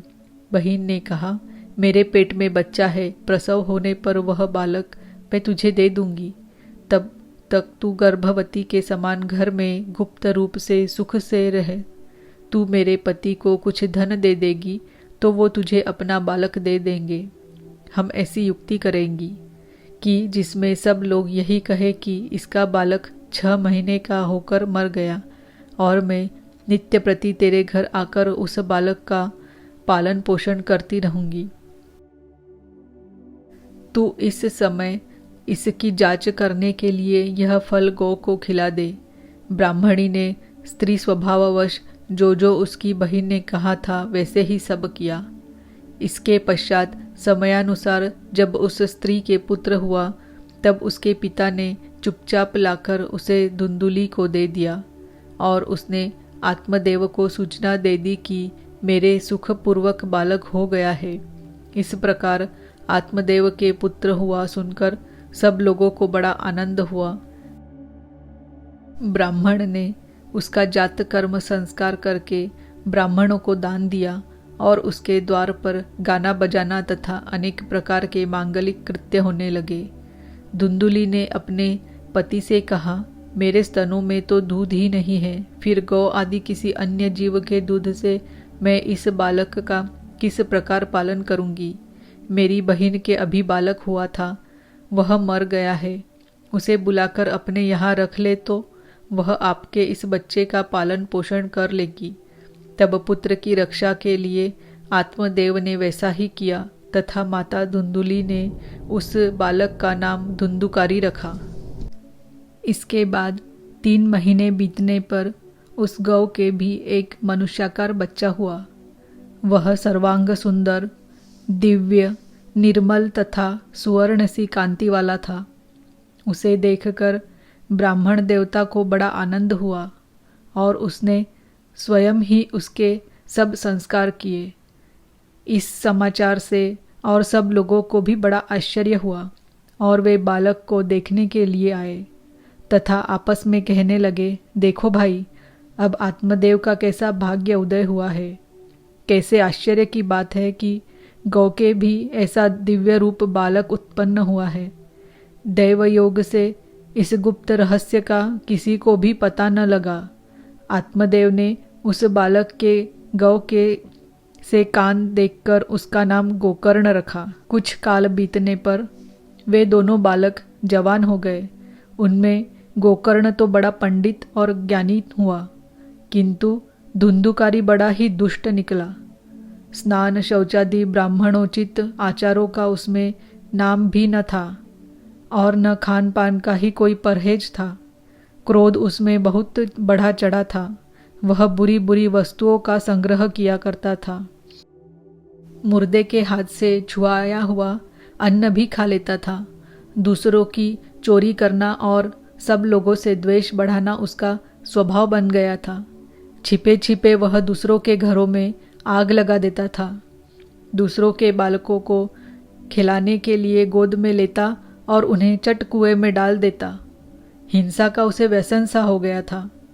हर समय वह अस्त्र शस्त्र धारण किए रहता और बेचारे अंधे और दीन दुखियों को व्यर्थ तंग करता। चांडालों से उसका विशेष प्रेम था। बस हाथ में फंदा लिए कुत्तों की टोली के साथ शिकार की टोह में घूमता रहता। वेश्याओं के जाल में फंसकर उसने अपने पिता की सारी संपत्ति नष्ट कर दी थी। एक दिन माता पिता को मार पीटकर घर के सारे बर्तन भांडे उठा ले गया। इस प्रकार जब सारी संपत्ति स्वाहा हो गई तब उसका कृपण पिता फूट फूट कर रोने लगा और बोला, इससे तो इसकी माँ का बांझ रहना ही अच्छा था। कुपुत्र तो बड़ा ही दुखदाई होता है। अब मैं कहाँ रहूं, कहाँ जाऊं? मेरे इस संकट को कौन काटेगा? हाय, मेरे ऊपर तो बड़ी विपत्ति आ पड़ी है। इस दुख के कारण अवश्य मुझे एक दिन प्राण छोड़ने पड़ेंगे। उसी समय परम ज्ञानी गोकर्ण जी वहाँ आए और उन्होंने पिता को वैराग्य का उपदेश करते हुए बहुत समझाया। वे बोले, पिताजी, यह संसार असार है। यह अत्यंत दुखरूप और मोह में डालने वाला है। पुत्र किसका, धन किसका, स्नेहवान पुरुष रात दिन दीप के समान जलता रहता है। सुख न तो इंद्र को है और न चक्रवर्ती राजा को ही। सुख है तो केवल विरक्त एकांत जीवी मुनि को। यह मेरा पुत्र है, इस अज्ञान को छोड़ दीजिए। मोह से नरक की प्राप्ति होती है। यह शरीर तो नष्ट होगा ही, इसीलिए सब कुछ छोड़कर वन में चले जाइए। गोकर्ण के वचन सुनकर आत्मदेव वन में जाने के लिए तैयार हो गया और उनसे कहने लगा, बेटा, वन में रहकर मुझे क्या करना चाहिए, यह मुझसे विस्तार पूर्वक कहो। मैं बड़ा मूर्ख हूँ। अब तक कर्मवश स्नेह पाश में बंधा हुआ अपंग की भांति इस घर रूप अंधेरे कुएं में ही पड़ा रहा हूँ। तुम बड़े दयालु हो, इससे मेरा उद्धार करो। गोकर्ण ने कहा, पिताजी, यह शरीर हड्डी, मांस और रुधिर का पिंड है। इसे आप मैं मानना छोड़ दे और स्त्री पुत्रादि को अपना कभी न माने। इस संसार को रात दिन क्षणभंगुर देखे। इसकी किसी भी वस्तु को स्थायी समझकर उसमें राग ना करे। बस एकमात्र वैराग्य रस के रसिक होकर भगवान की भक्ति में लगे रहे। भगवत भजन ही सबसे बड़ा धर्म है। निरंतर उसी का आश्रय लिए रहे। अन्य सब प्रकार के लौकिक धर्मों से मुख मोड़ ले। सदा साधुजनों की सेवा करे। भोगों की लालसा को पास न फटकने दे तथा जल्दी से जल्दी दूसरों के गुण दोषों का विचार करना छोड़कर एकमात्र भगवत सेवा और भगवान की कथाओं के रस का ही पान करे। इस प्रकार पुत्र की वाणी से प्रभावित होकर आत्मदेव ने घर छोड़ दिया और वन की यात्रा की। यद्यपि उसकी आयु उस समय 60 वर्ष की हो चुकी थी, फिर भी बुद्धि में पूरी दृढ़ता थी। वहाँ रात दिन भगवान की सेवा पूजा करने से और नियम पूर्वक भागवत के दशम स्कंध का पाठ करने से उसने भगवान श्री कृष्णचंद्र को प्राप्त कर लिया। इति श्री पद्म पुराणे उत्तरखंडे श्रीमद्भागवत महात्म्ये विप्रमोक्षो नाम चतुर्थो अध्यायः। ओम नमो भगवते वासुदेवाय। ओम नमो भगवते वासुदेवाय। ओम नमो भगवते वासुदेवाय।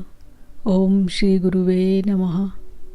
श्रीमद्भागवत महापुराण प्रथम खंड श्रीमद्भागवत महात्म्य।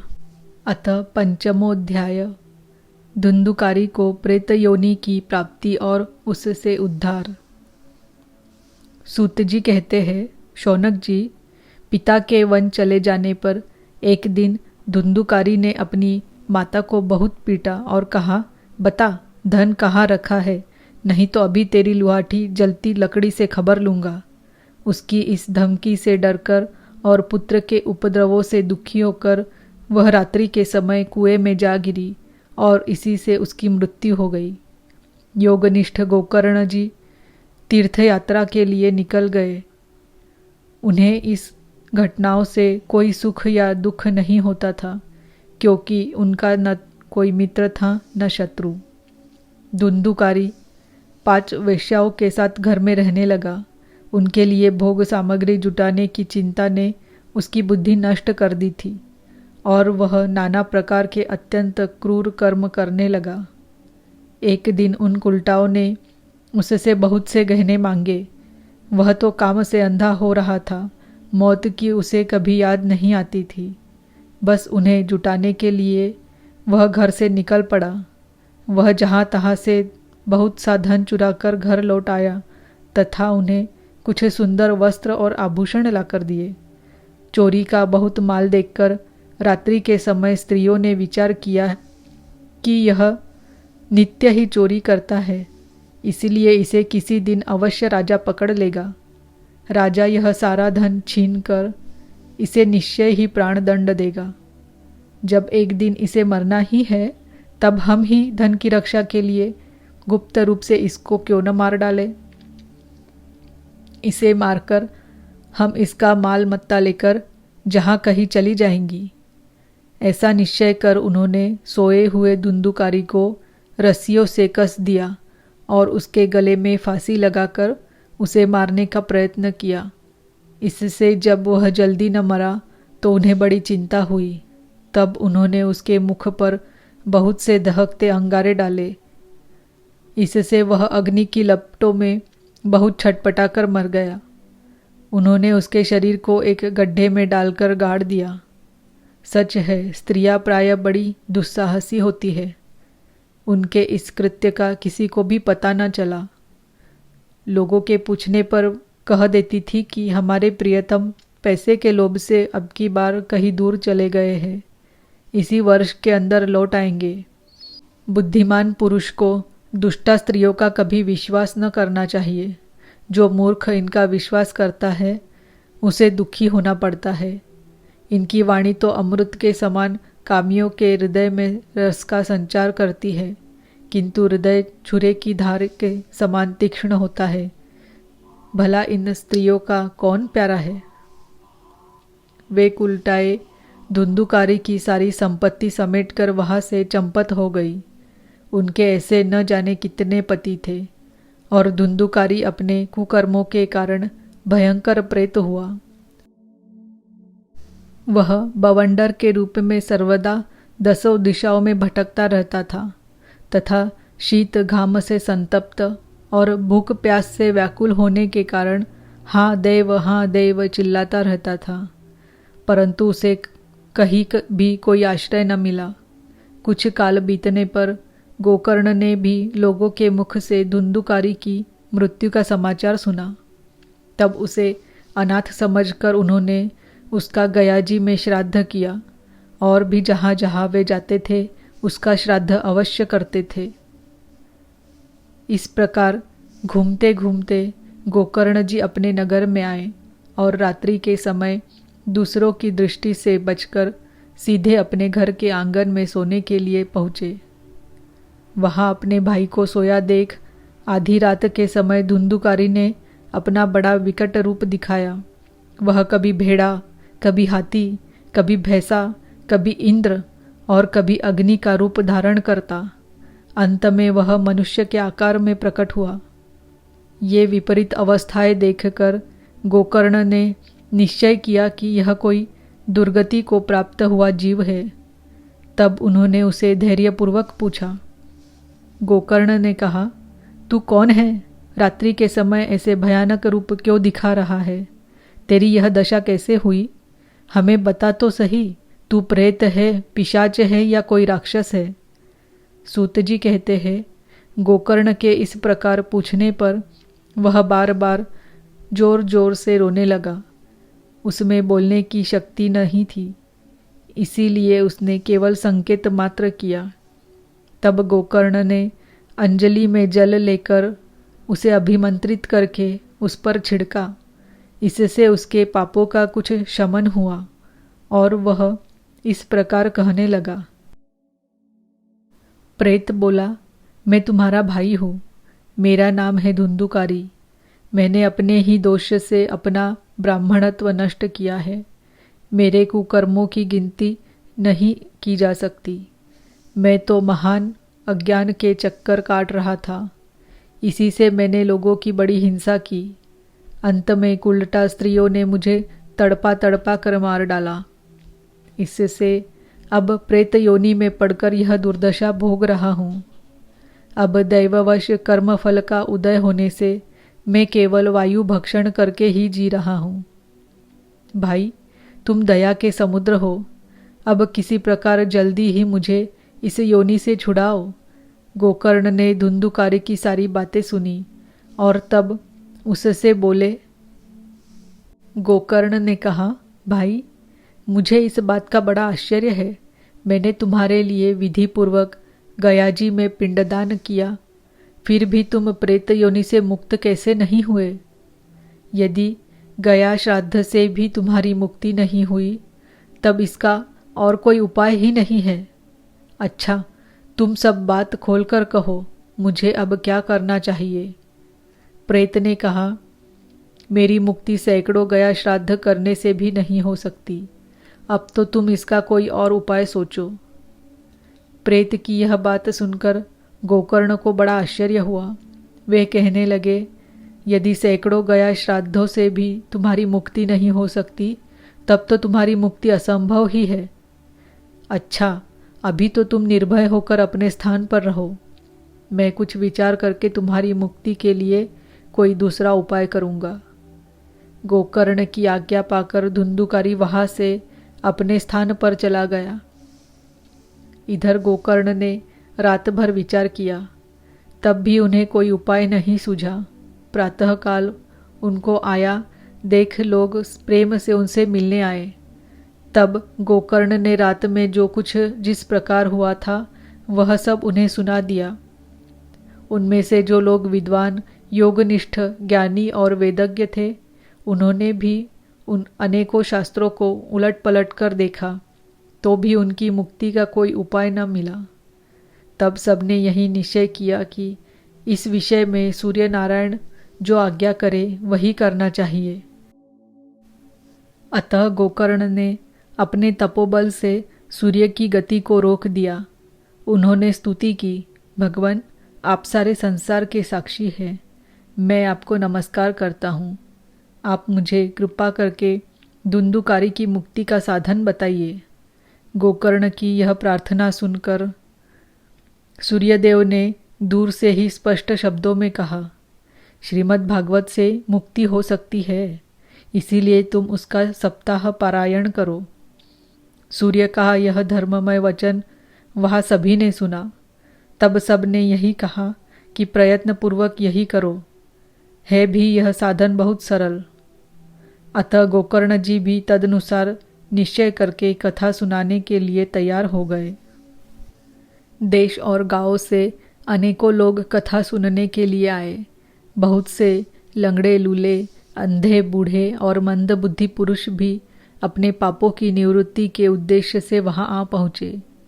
इस प्रकार वहां इतनी भीड़ हो गई कि उसे देखकर देवताओं को भी आश्चर्य होता था।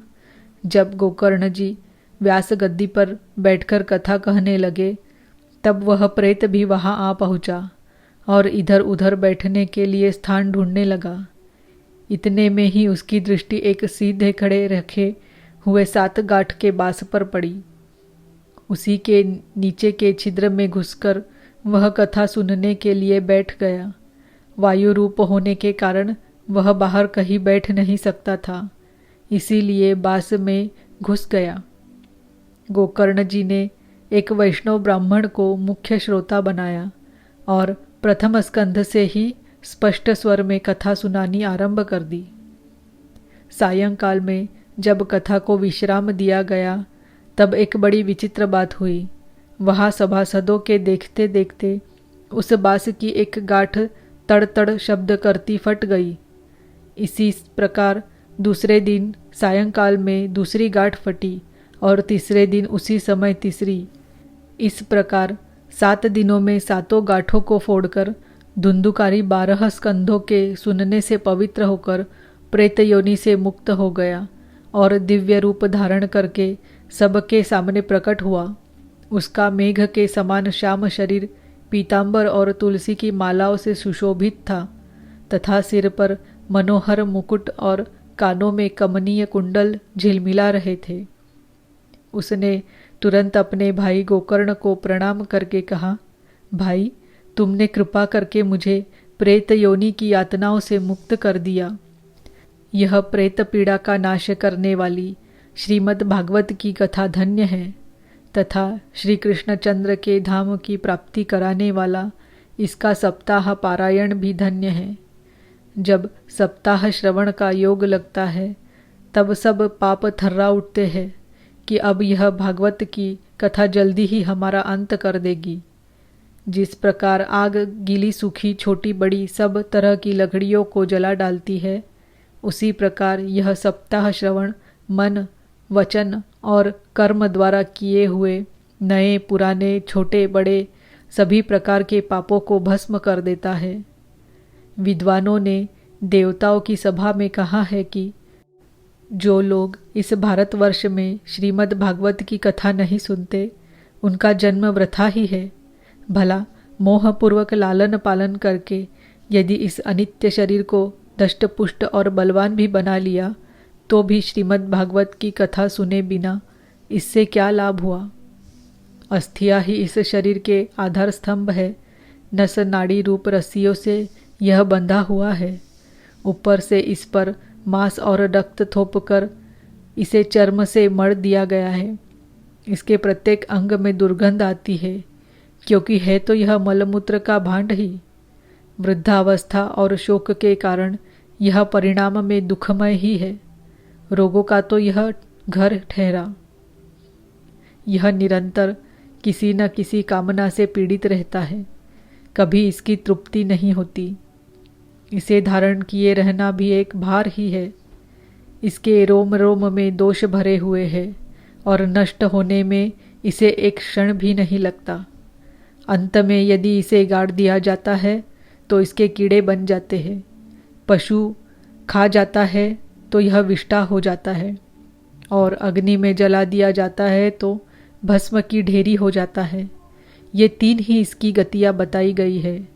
ऐसे अस्थिर शरीर से मनुष्य अविनाशी फल देने वाला काम क्यों नहीं बना लेता। जो अन्न प्रातःकाल पकाया जाता है वह सायंकाल तक बिगड़ जाता है।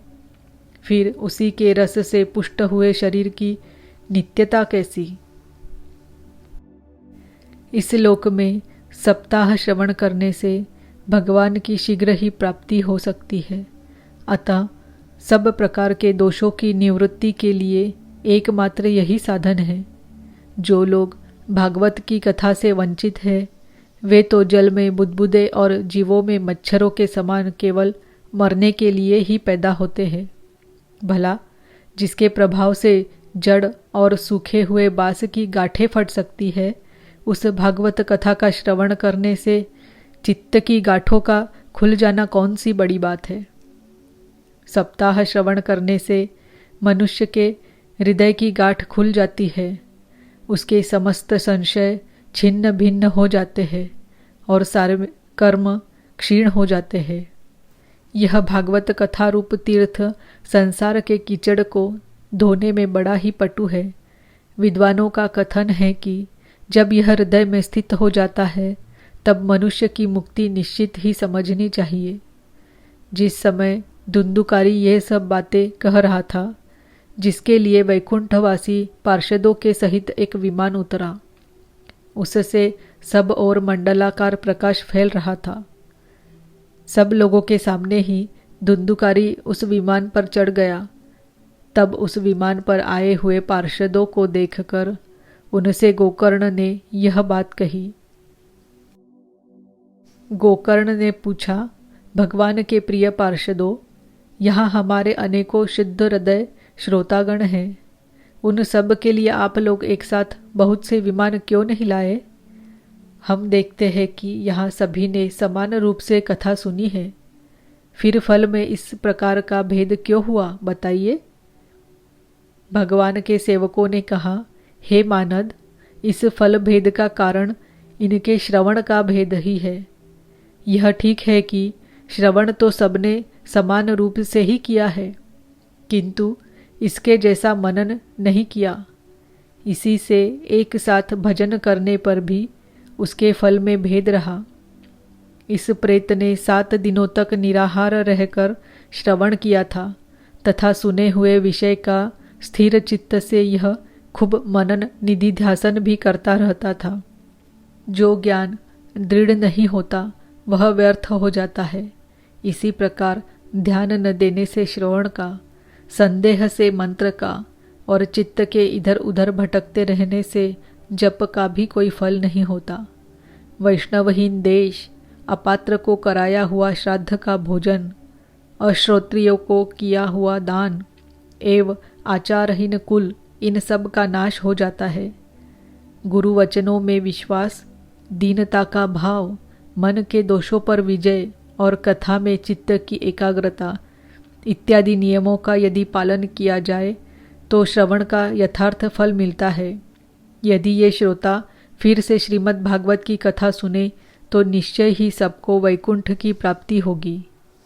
और गोकर्ण जी, आपको तो भगवान स्वयं आकर गोलोक धाम में ले जाएंगे।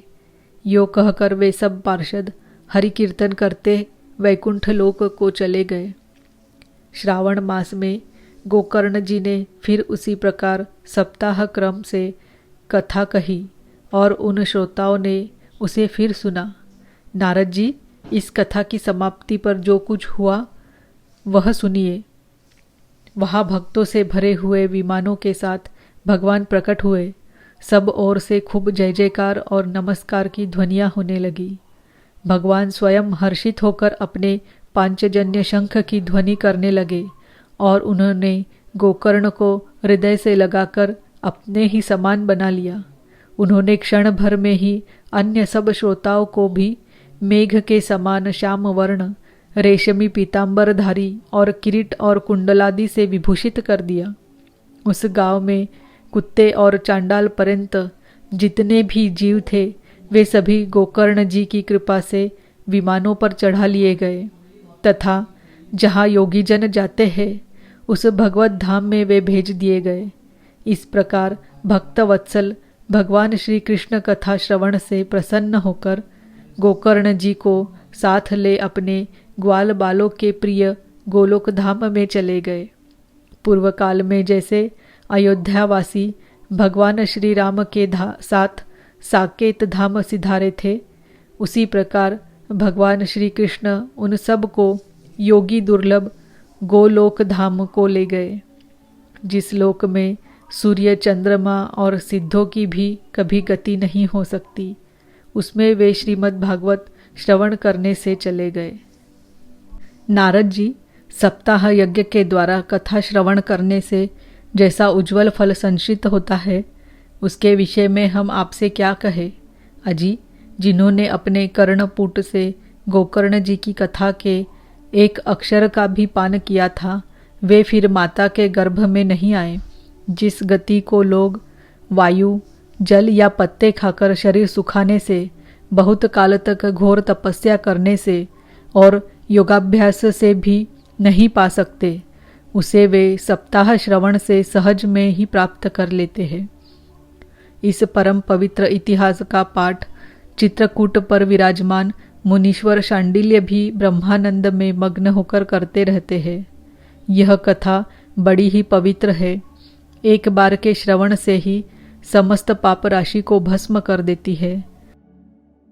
यदि इसका श्राद्ध के समय पाठ किया जाए तो इससे पितृगण को बड़ी तृप्ति होती है और नित्य पाठ करने से मोक्ष की प्राप्ति होती है।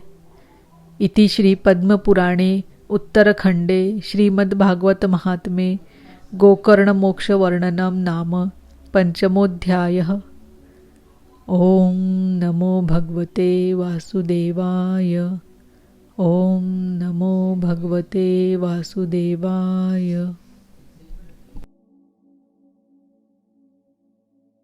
ओम नमो भगवते वासुदेवाय। ओम श्री गुरुवे नमः। श्रीमद्भागवत महापुराण प्रथम खंड श्रीमद्भागवत महात्म्य। अथ षष्ठोऽध्यायः सप्ताह यज्ञ की विधि। श्री सनकादि कहते हैं, नारद जी, अब हम आपको सप्ताह श्रवण की विधि बताते हैं। यह विधि प्राय लोगों की सहायता और धन से साध्य कही गई है। पहले तो यत्नपूर्वक ज्योतिषी को बुलाकर मुहूर्त पूछना चाहिए तथा विवाह के लिए जिस प्रकार धन का प्रबंध किया जाता है, उस प्रकार ही धन की व्यवस्था इसके लिए करनी चाहिए। कथा आरंभ करने में भाद्रपद, आश्विन, कार्तिक, मार्गशीर्ष, आषाढ़ और श्रावण ये 6 महीने श्रोताओं के लिए मोक्ष की प्राप्ति के कारण हैं।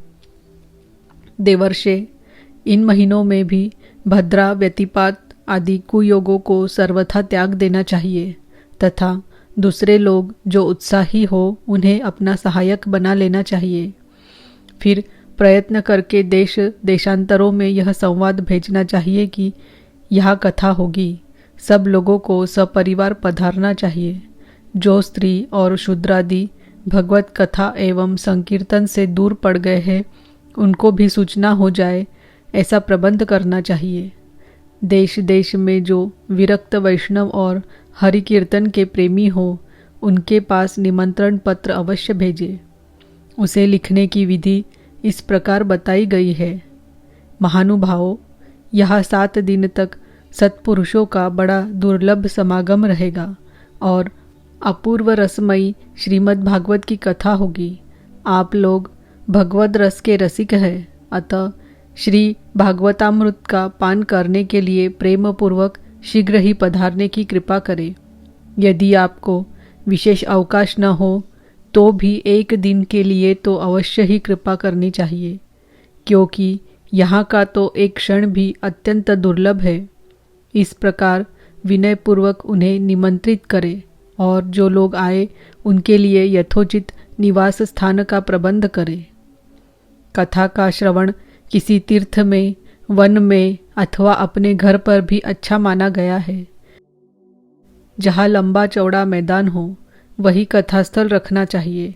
भूमि का शोधन, मार्जन और लेपन करके रंग बिरंगी धातुओं से चौक पूरे। घर की सारी सामग्री उठाकर एक कोने में रख दे। 5 दिन पहले से ही यत्नपूर्वक बहुत से बिछोने के वस्त्र एकत्र कर ले तथा केले के खंभों से सुशोभित एक ऊंचा मंडप तैयार कराए।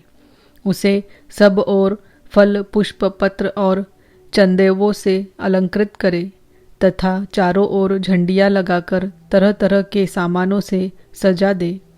उस मंडप में कुछ ऊंचाई पर 7 विशाल लोकों की कल्पना करे और उनमें विरक्त ब्राह्मणों को बुला बुला कर बैठाए।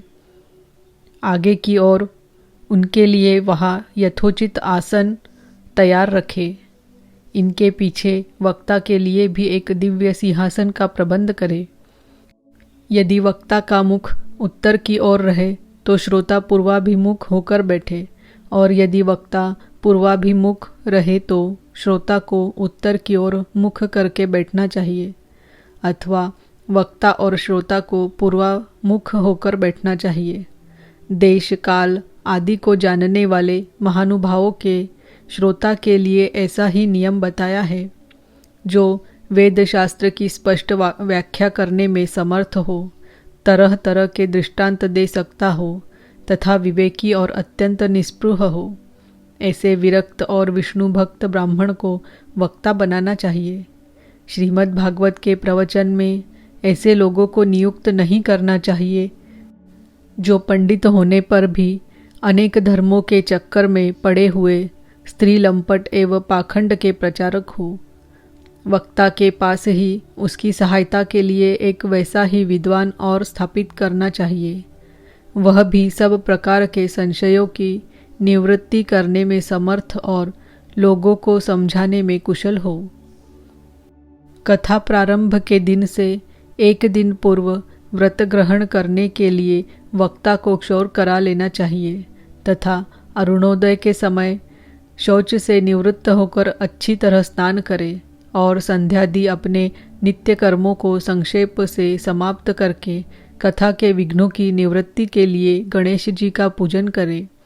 तदनंतर पितृगण का तर्पण कर पूर्व पापों की शुद्धि के लिए प्रायश्चित करे और एक मंडल बनाकर उसमें श्री हरि को स्थापित करे। फिर भगवान श्री कृष्ण को लक्ष्य करके मंत्रोच्चारण पूर्वक क्रमशः षोडशोपचार विधि से पूजन करे और उसके पश्चात प्रदक्षिणा तथा नमस्कारादि कर इस प्रकार स्तुति करे। करुणानिधान, मैं संसार सागर में डूबा हुआ और बड़ा दीन हूँ। कर्मों के मोह रूपी ग्राह ने मुझे पकड़ रखा है। आप इस संसार सागर से मेरा उद्धार कीजिए। इसके पश्चात धूप, दीप आदि सामग्रियों से श्रीमद् भागवत की भी बड़े उत्साह और प्रीतिपूर्वक विधि विधान से पूजा करे। फिर पुस्तक के आगे नारियल रखकर नमस्कार करे और प्रसन्न चित्त से इस प्रकार स्तुति करे। श्रीमद् भागवत के रूप में आप साक्षात श्री कृष्ण चंद्र ही विराजमान हैं। नाथ, मैंने भवसागर से छुटकारा पाने के लिए आपकी शरण ली है। मेरा यह मनोरथ आप बिना किसी विघ्न बाधा के सांगोपांग पूरा करे। केशव, मैं आपका दास हूँ। इस प्रकार दीन वचन कहकर फिर वक्ता का पूजन करे, उसे सुंदर वस्त्राभूषणों से विभूषित करे और फिर पूजा के पश्चात उसकी इस प्रकार स्तुति करे। शुक स्वरूप भगवान, आप समझाने की कला में कुशल और सब शास्त्रों में पारंगत है। कृपया इस कथा को प्रकाशित करके मेरा अज्ञान दूर करे। फिर अपने कल्याण के लिए प्रसन्नतापूर्वक उसके सामने नियम ग्रहण करे और 7 दिनों तक यथाशक्ति उसका पालन करे। कथा में विघ्न न हो, इसके लिए 5 ब्राह्मणों को और वरण करे। वे 12 मंत्र द्वारा भगवान के नामों का जप करे। फिर ब्राह्मण अन्य विष्णु भक्त एवं कीर्तन करने वालों को नमस्कार करके उनकी पूजा करे और उनकी आज्ञा पाकर स्वयं भी आसन पर बैठ जाए। जो पुरुष लोग संपत्ति, धन, घर और पुत्रादि की चिंता छोड़कर शुद्ध चित्त से केवल कथा में ही ध्यान रखता है, उसे उसके श्रवण का उत्तम फल मिलता है। बुद्धिमान वक्ता को चाहिए कि सूर्योदय से कथा आरंभ करके 3:30 पहर तक मध्यम स्वर से अच्छी तरह कथा बाचे। दोपहर के समय 2 घड़ी तक कथा बंद रखे उस समय कथा के प्रसंग के अनुसार वैष्णवों को भगवान के गुणों का कीर्तन करना चाहिए, व्यर्थ बातें नहीं करनी चाहिए। कथा के समय मलमूत्र के वेग को काबू में रखने के लिए अल्पाहार सुखकारी होता है।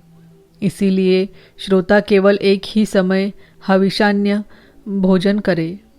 यदि शक्ति हो तो सातों दिन निराहार रहकर कथा सुने अथवा केवल घी या दूध पीकर सुखपूर्वक श्रवण करे अथवा फलाहार या एक समय ही भोजन करे।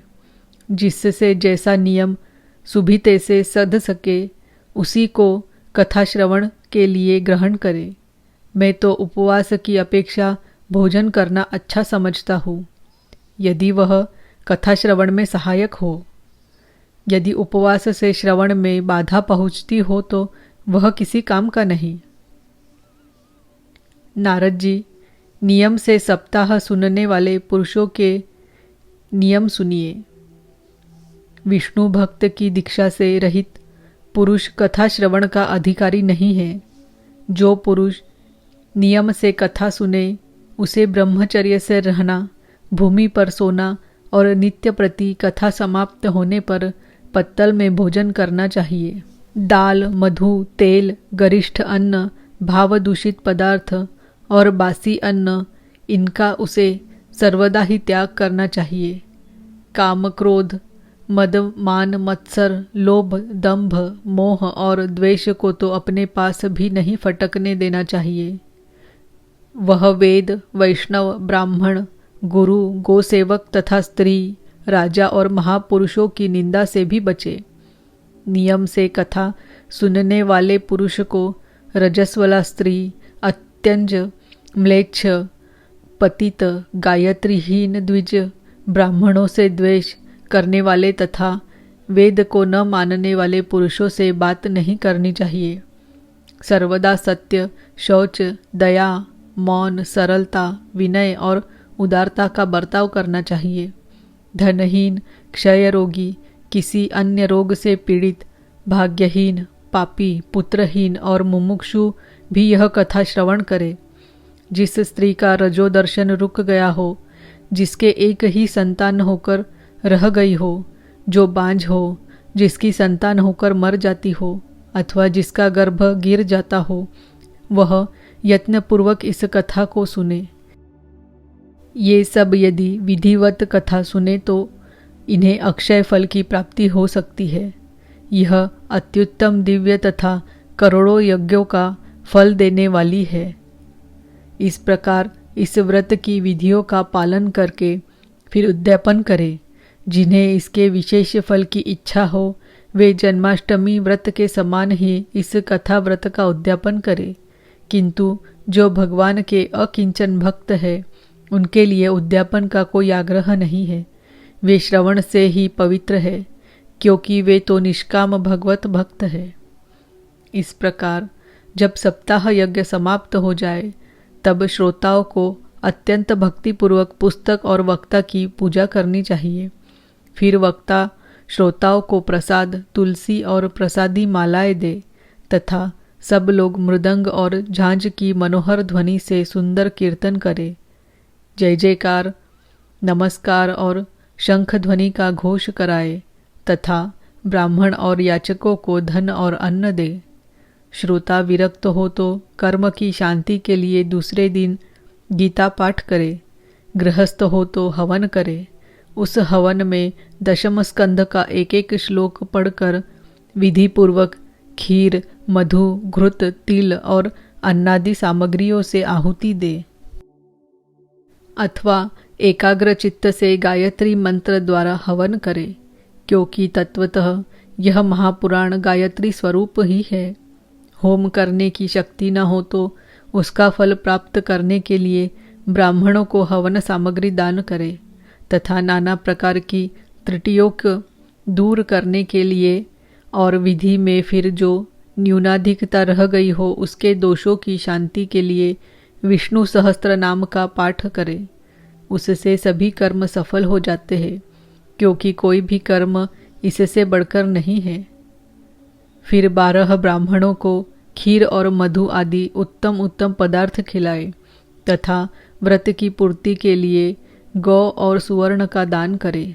सामर्थ्य हो तो 3 तोले सोने का एक सिंहासन बनवाए, उस पर सुंदर अक्षरों में लिखी हुई श्रीमद् भागवत की पोथी रखकर उसकी आवाहन आदि विविध उपचारों से पूजा करे और फिर जितेंद्रिय आचार्य को उसका वस्त्र आभूषण एवं गंधादि से पूजन कर दक्षिणा के सहित समर्पण कर दे। यो करने से वह बुद्धिमान दाता जन्म मरण के बंधनों से मुक्त हो जाता है। यह सप्ताह पारायण की विधि सब पापों की निवृत्ति करने वाली है। इसका इस प्रकार ठीक ठीक पालन करने से यह मंगलमय भागवत पुराण अभीष्ट फल प्रदान करता है तथा अर्थ, धर्म, काम और मोक्ष चारों की प्राप्ति का साधन हो जाता है, इसमें संदेह नहीं। सनकादि कहते हैं, नारद जी, इस प्रकार तुम्हें यह सप्ताह श्रवण की विधि हमने पूरी पूरी सुना दी, अब और क्या सुनना चाहते हो? इस श्रीमद् भागवत से भोग और मोक्ष दोनों ही हाथ लग जाते हैं। सूत जी कहते हैं, शौनक जी, यो कहकर महामुनि सनकादि ने 1 सप्ताह तक विधिपूर्वक और सर्व पापनाशिनी, परम पवित्र तथा भोग और मोक्ष प्रदान करने वाली भागवत कथा का प्रवचन किया। सब प्राणियों ने नियम पूर्वक इसे श्रवण किया। इसके पश्चात उन्होंने विधिपूर्वक भगवान पुरुषोत्तम की स्तुति की। कथा के अंत में ज्ञान, वैराग्य और भक्ति को बड़ी पुष्टि मिली और वे तीनों एकदम तरुण होकर जीवों का चित्त अपनी ओर आकर्षित करने लगे। अपना मनोरथ पूरा होने से नारद जी को भी बड़ी प्रसन्नता हुई। उनके सारे शरीर में रोमांच हो गया और वे परमानंद से पूर्ण हो गए। इस प्रकार कथा श्रवण कर भगवान के प्यारे नारद जी हाथ जोड़कर प्रेम गदगद वाणी से सनकादि से कहने लगे।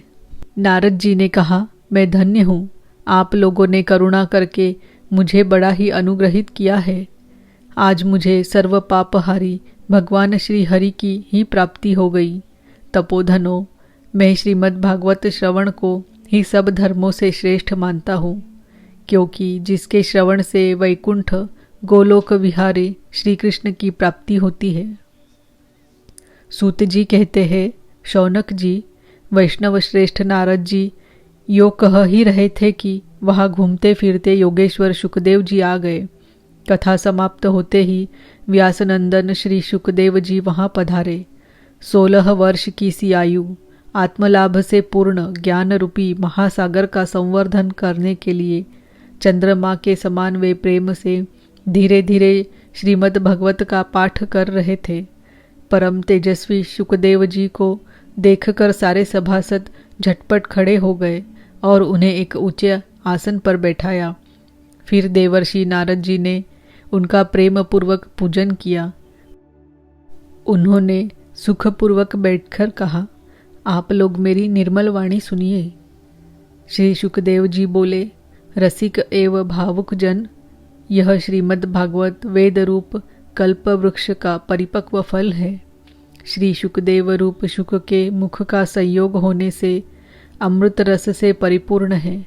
यह रस ही रस है, इसमें न छिलका है न गुठली। यह इसी लोक में सुलभ है। जब तक शरीर में चेतना रहे तब तक आप लोग बार बार इसका पान करें। महामुनि व्यासदेव ने श्रीमद् भागवत महापुराण की रचना की है। इसमें निष्कपट निष्काम परम धर्म का निरूपण है। इसमें शुद्धांतकरण सत्पुरुषों के जानने योग्य कल्याणकारी वास्तविक वस्तु का वर्णन है, जिससे तीनों तापों की शांति होती है। इसका आश्रय लेने पर दूसरे शास्त्र अथवा साधन की आवश्यकता नहीं रहती। जब भी पुण्यात्मा पुरुष इसके श्रवण की इच्छा करते हैं, तभी ईश्वर अविलंब उनके हृदय में अवरुद्ध हो जाता है। यह भागवत पुराणों का तिलक और वैष्णवों का धन है। इसमें परमहंसों के प्राप्य विशुद्ध ज्ञान का ही वर्णन किया गया है तथा ज्ञान, वैराग्य और भक्ति के सहित निवृत्ति मार्ग को प्रकाशित किया गया है। जो पुरुष भक्तिपूर्वक इसके श्रवण, पठन और मनन में तत्पर रहता है वह मुक्त हो जाता है। यह रस स्वर्गलोक, सत्यलोक, कैलाश और वैकुंठ में भी नहीं है। इसीलिए भाग्यवान श्रोताओं, तुम इसका खूब पान करो, इसे कभी मत छोड़ो, मत छोड़ो। सूत जी कहते हैं, श्री सुखदेव जी इस प्रकार कह ही रहे थे कि उस सभा के बीचों बीच प्रहलाद, बलि, उद्धव और अर्जुन आदि पार्षदों के सहित साक्षात श्री हरि प्रकट हो गए। तब देवर्षि नारद ने भगवान और उनके भक्तों की यथोचित पूजा की। भगवान को प्रसन्न देखकर देवर्षि ने उन्हें एक विशाल सिंहासन पर बैठा दिया और सब लोग उनके सामने संकीर्तन करने लगे। उस कीर्तन को देखने के लिए श्री पार्वती जी के सहित महादेव जी और ब्रह्मा जी भी आए। कीर्तन आरंभ हुआ। प्रहलाद जी तो चंचल गति, फुर्तीले होने के कारण करताल बजाने लगे। उद्धव जी ने झांझे उठा ली। देवर्षि नारद वीणा की ध्वनि करने लगे। स्वर विज्ञान, गान विद्या में कुशल होने के कारण अर्जुन राग अलापने लगे। इंद्र ने मृदंग बजाना आरंभ किया। सनकादि बीच बीच में जयघोष करने लगे और इन सब के आगे शुकदेव जी तरह तरह की सरस अंग भंगी करके भाव बताने लगे। इन सब के बीच में परम तेजस्वी भक्ति, ज्ञान और वैराग्य नटों के समान नाचने लगे। ऐसा अलौकिक कीर्तन देखकर भगवान प्रसन्न हो गए और इस प्रकार कहने लगे, मैं तुम्हारी इस कथा और कीर्तन से बहुत प्रसन्न हूँ। तुम्हारे भक्ति भाव ने इस समय मुझे अपने वश में कर लिया है। अतः तुम लोग मुझसे वर मांगो। भगवान के ये वचन सुनकर सब लोग बड़े प्रसन्न हुए और प्रेमार्ध चित्त से भगवान से कहने लगे, भगवान, हमारी यह अभिलाषा है कि भविष्य में भी जहाँ कहीं सप्ताह कथा हो वहाँ आप इन पार्षदों के सहित अवश्य पधारे। हमारा यह मनोरथ पूर्ण कर दीजिए।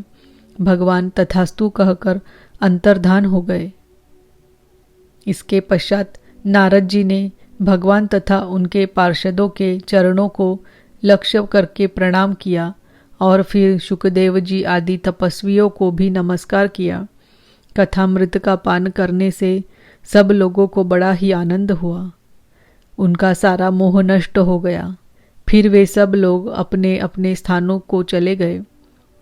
उस समय शुकदेव जी ने भक्ति को उसके पुत्रों सहित अपने शास्त्र में स्थापित कर दिया। इसी से भागवत का सेवन करने से श्री हरि वैष्णवों के हृदय में आ विराजते हैं। जो लोग दरिद्रता के दुख ज्वर की ज्वाला से दग्ध हो रहे हैं, जिन्हें माया पिशाचिनी ने रोंद डाला है तथा जो संसार समुद्र में डूब रहे हैं, उनका कल्याण करने के लिए श्रीमद् भागवत सिंहनाद कर रहा है। शौनक जी ने पूछा, सूत जी, शुकदेव जी ने राजा परीक्षित को, गोकर्ण ने दुंदुकारी को और सनकादि ने नारद जी को किस किस समय यह ग्रंथ सुनाया था, मेरा यह संशय दूर कीजिए। सूत जी ने कहा, भगवान श्री कृष्ण के स्वधाम गमन के बाद कलयुग के 30 वर्ष से कुछ अधिक बीत जाने पर भाद्रपद मास की शुक्ला नवमी को श्री शुकदेव जी ने कथा आरंभ की थी। राजा परीक्षित के कथा सुनने के बाद कलयुग के 200 वर्ष बीत जाने पर आषाढ़ मास की शुक्ला नवमी को गोकर्ण जी ने यह कथा सुनाई थी। इसके पीछे कलयुग के 30 वर्ष और निकल जाने पर कार्तिक शुक्ला नवमी से सनकादि ने कथा आरंभ की थी। निष्पाप शौनक जी, आपने जो कुछ पूछा था उसका उत्तर मैंने आपको दे दिया। इस कलयुग में भागवत की कथा भवरोग की रामबाण औषध है। संतजन, आप लोग आदरपूर्वक इस कथामृत का पान कीजिए। यह श्री कृष्ण को अत्यंत प्रिय, संपूर्ण पापों का नाश करने वाला, मुक्ति का एकमात्र कारण है और भक्ति को बढ़ाने वाला है। लोक में अन्य कल्याणकारी साधनों का विचार करने और तीर्थों का सेवन करने से क्या होगा।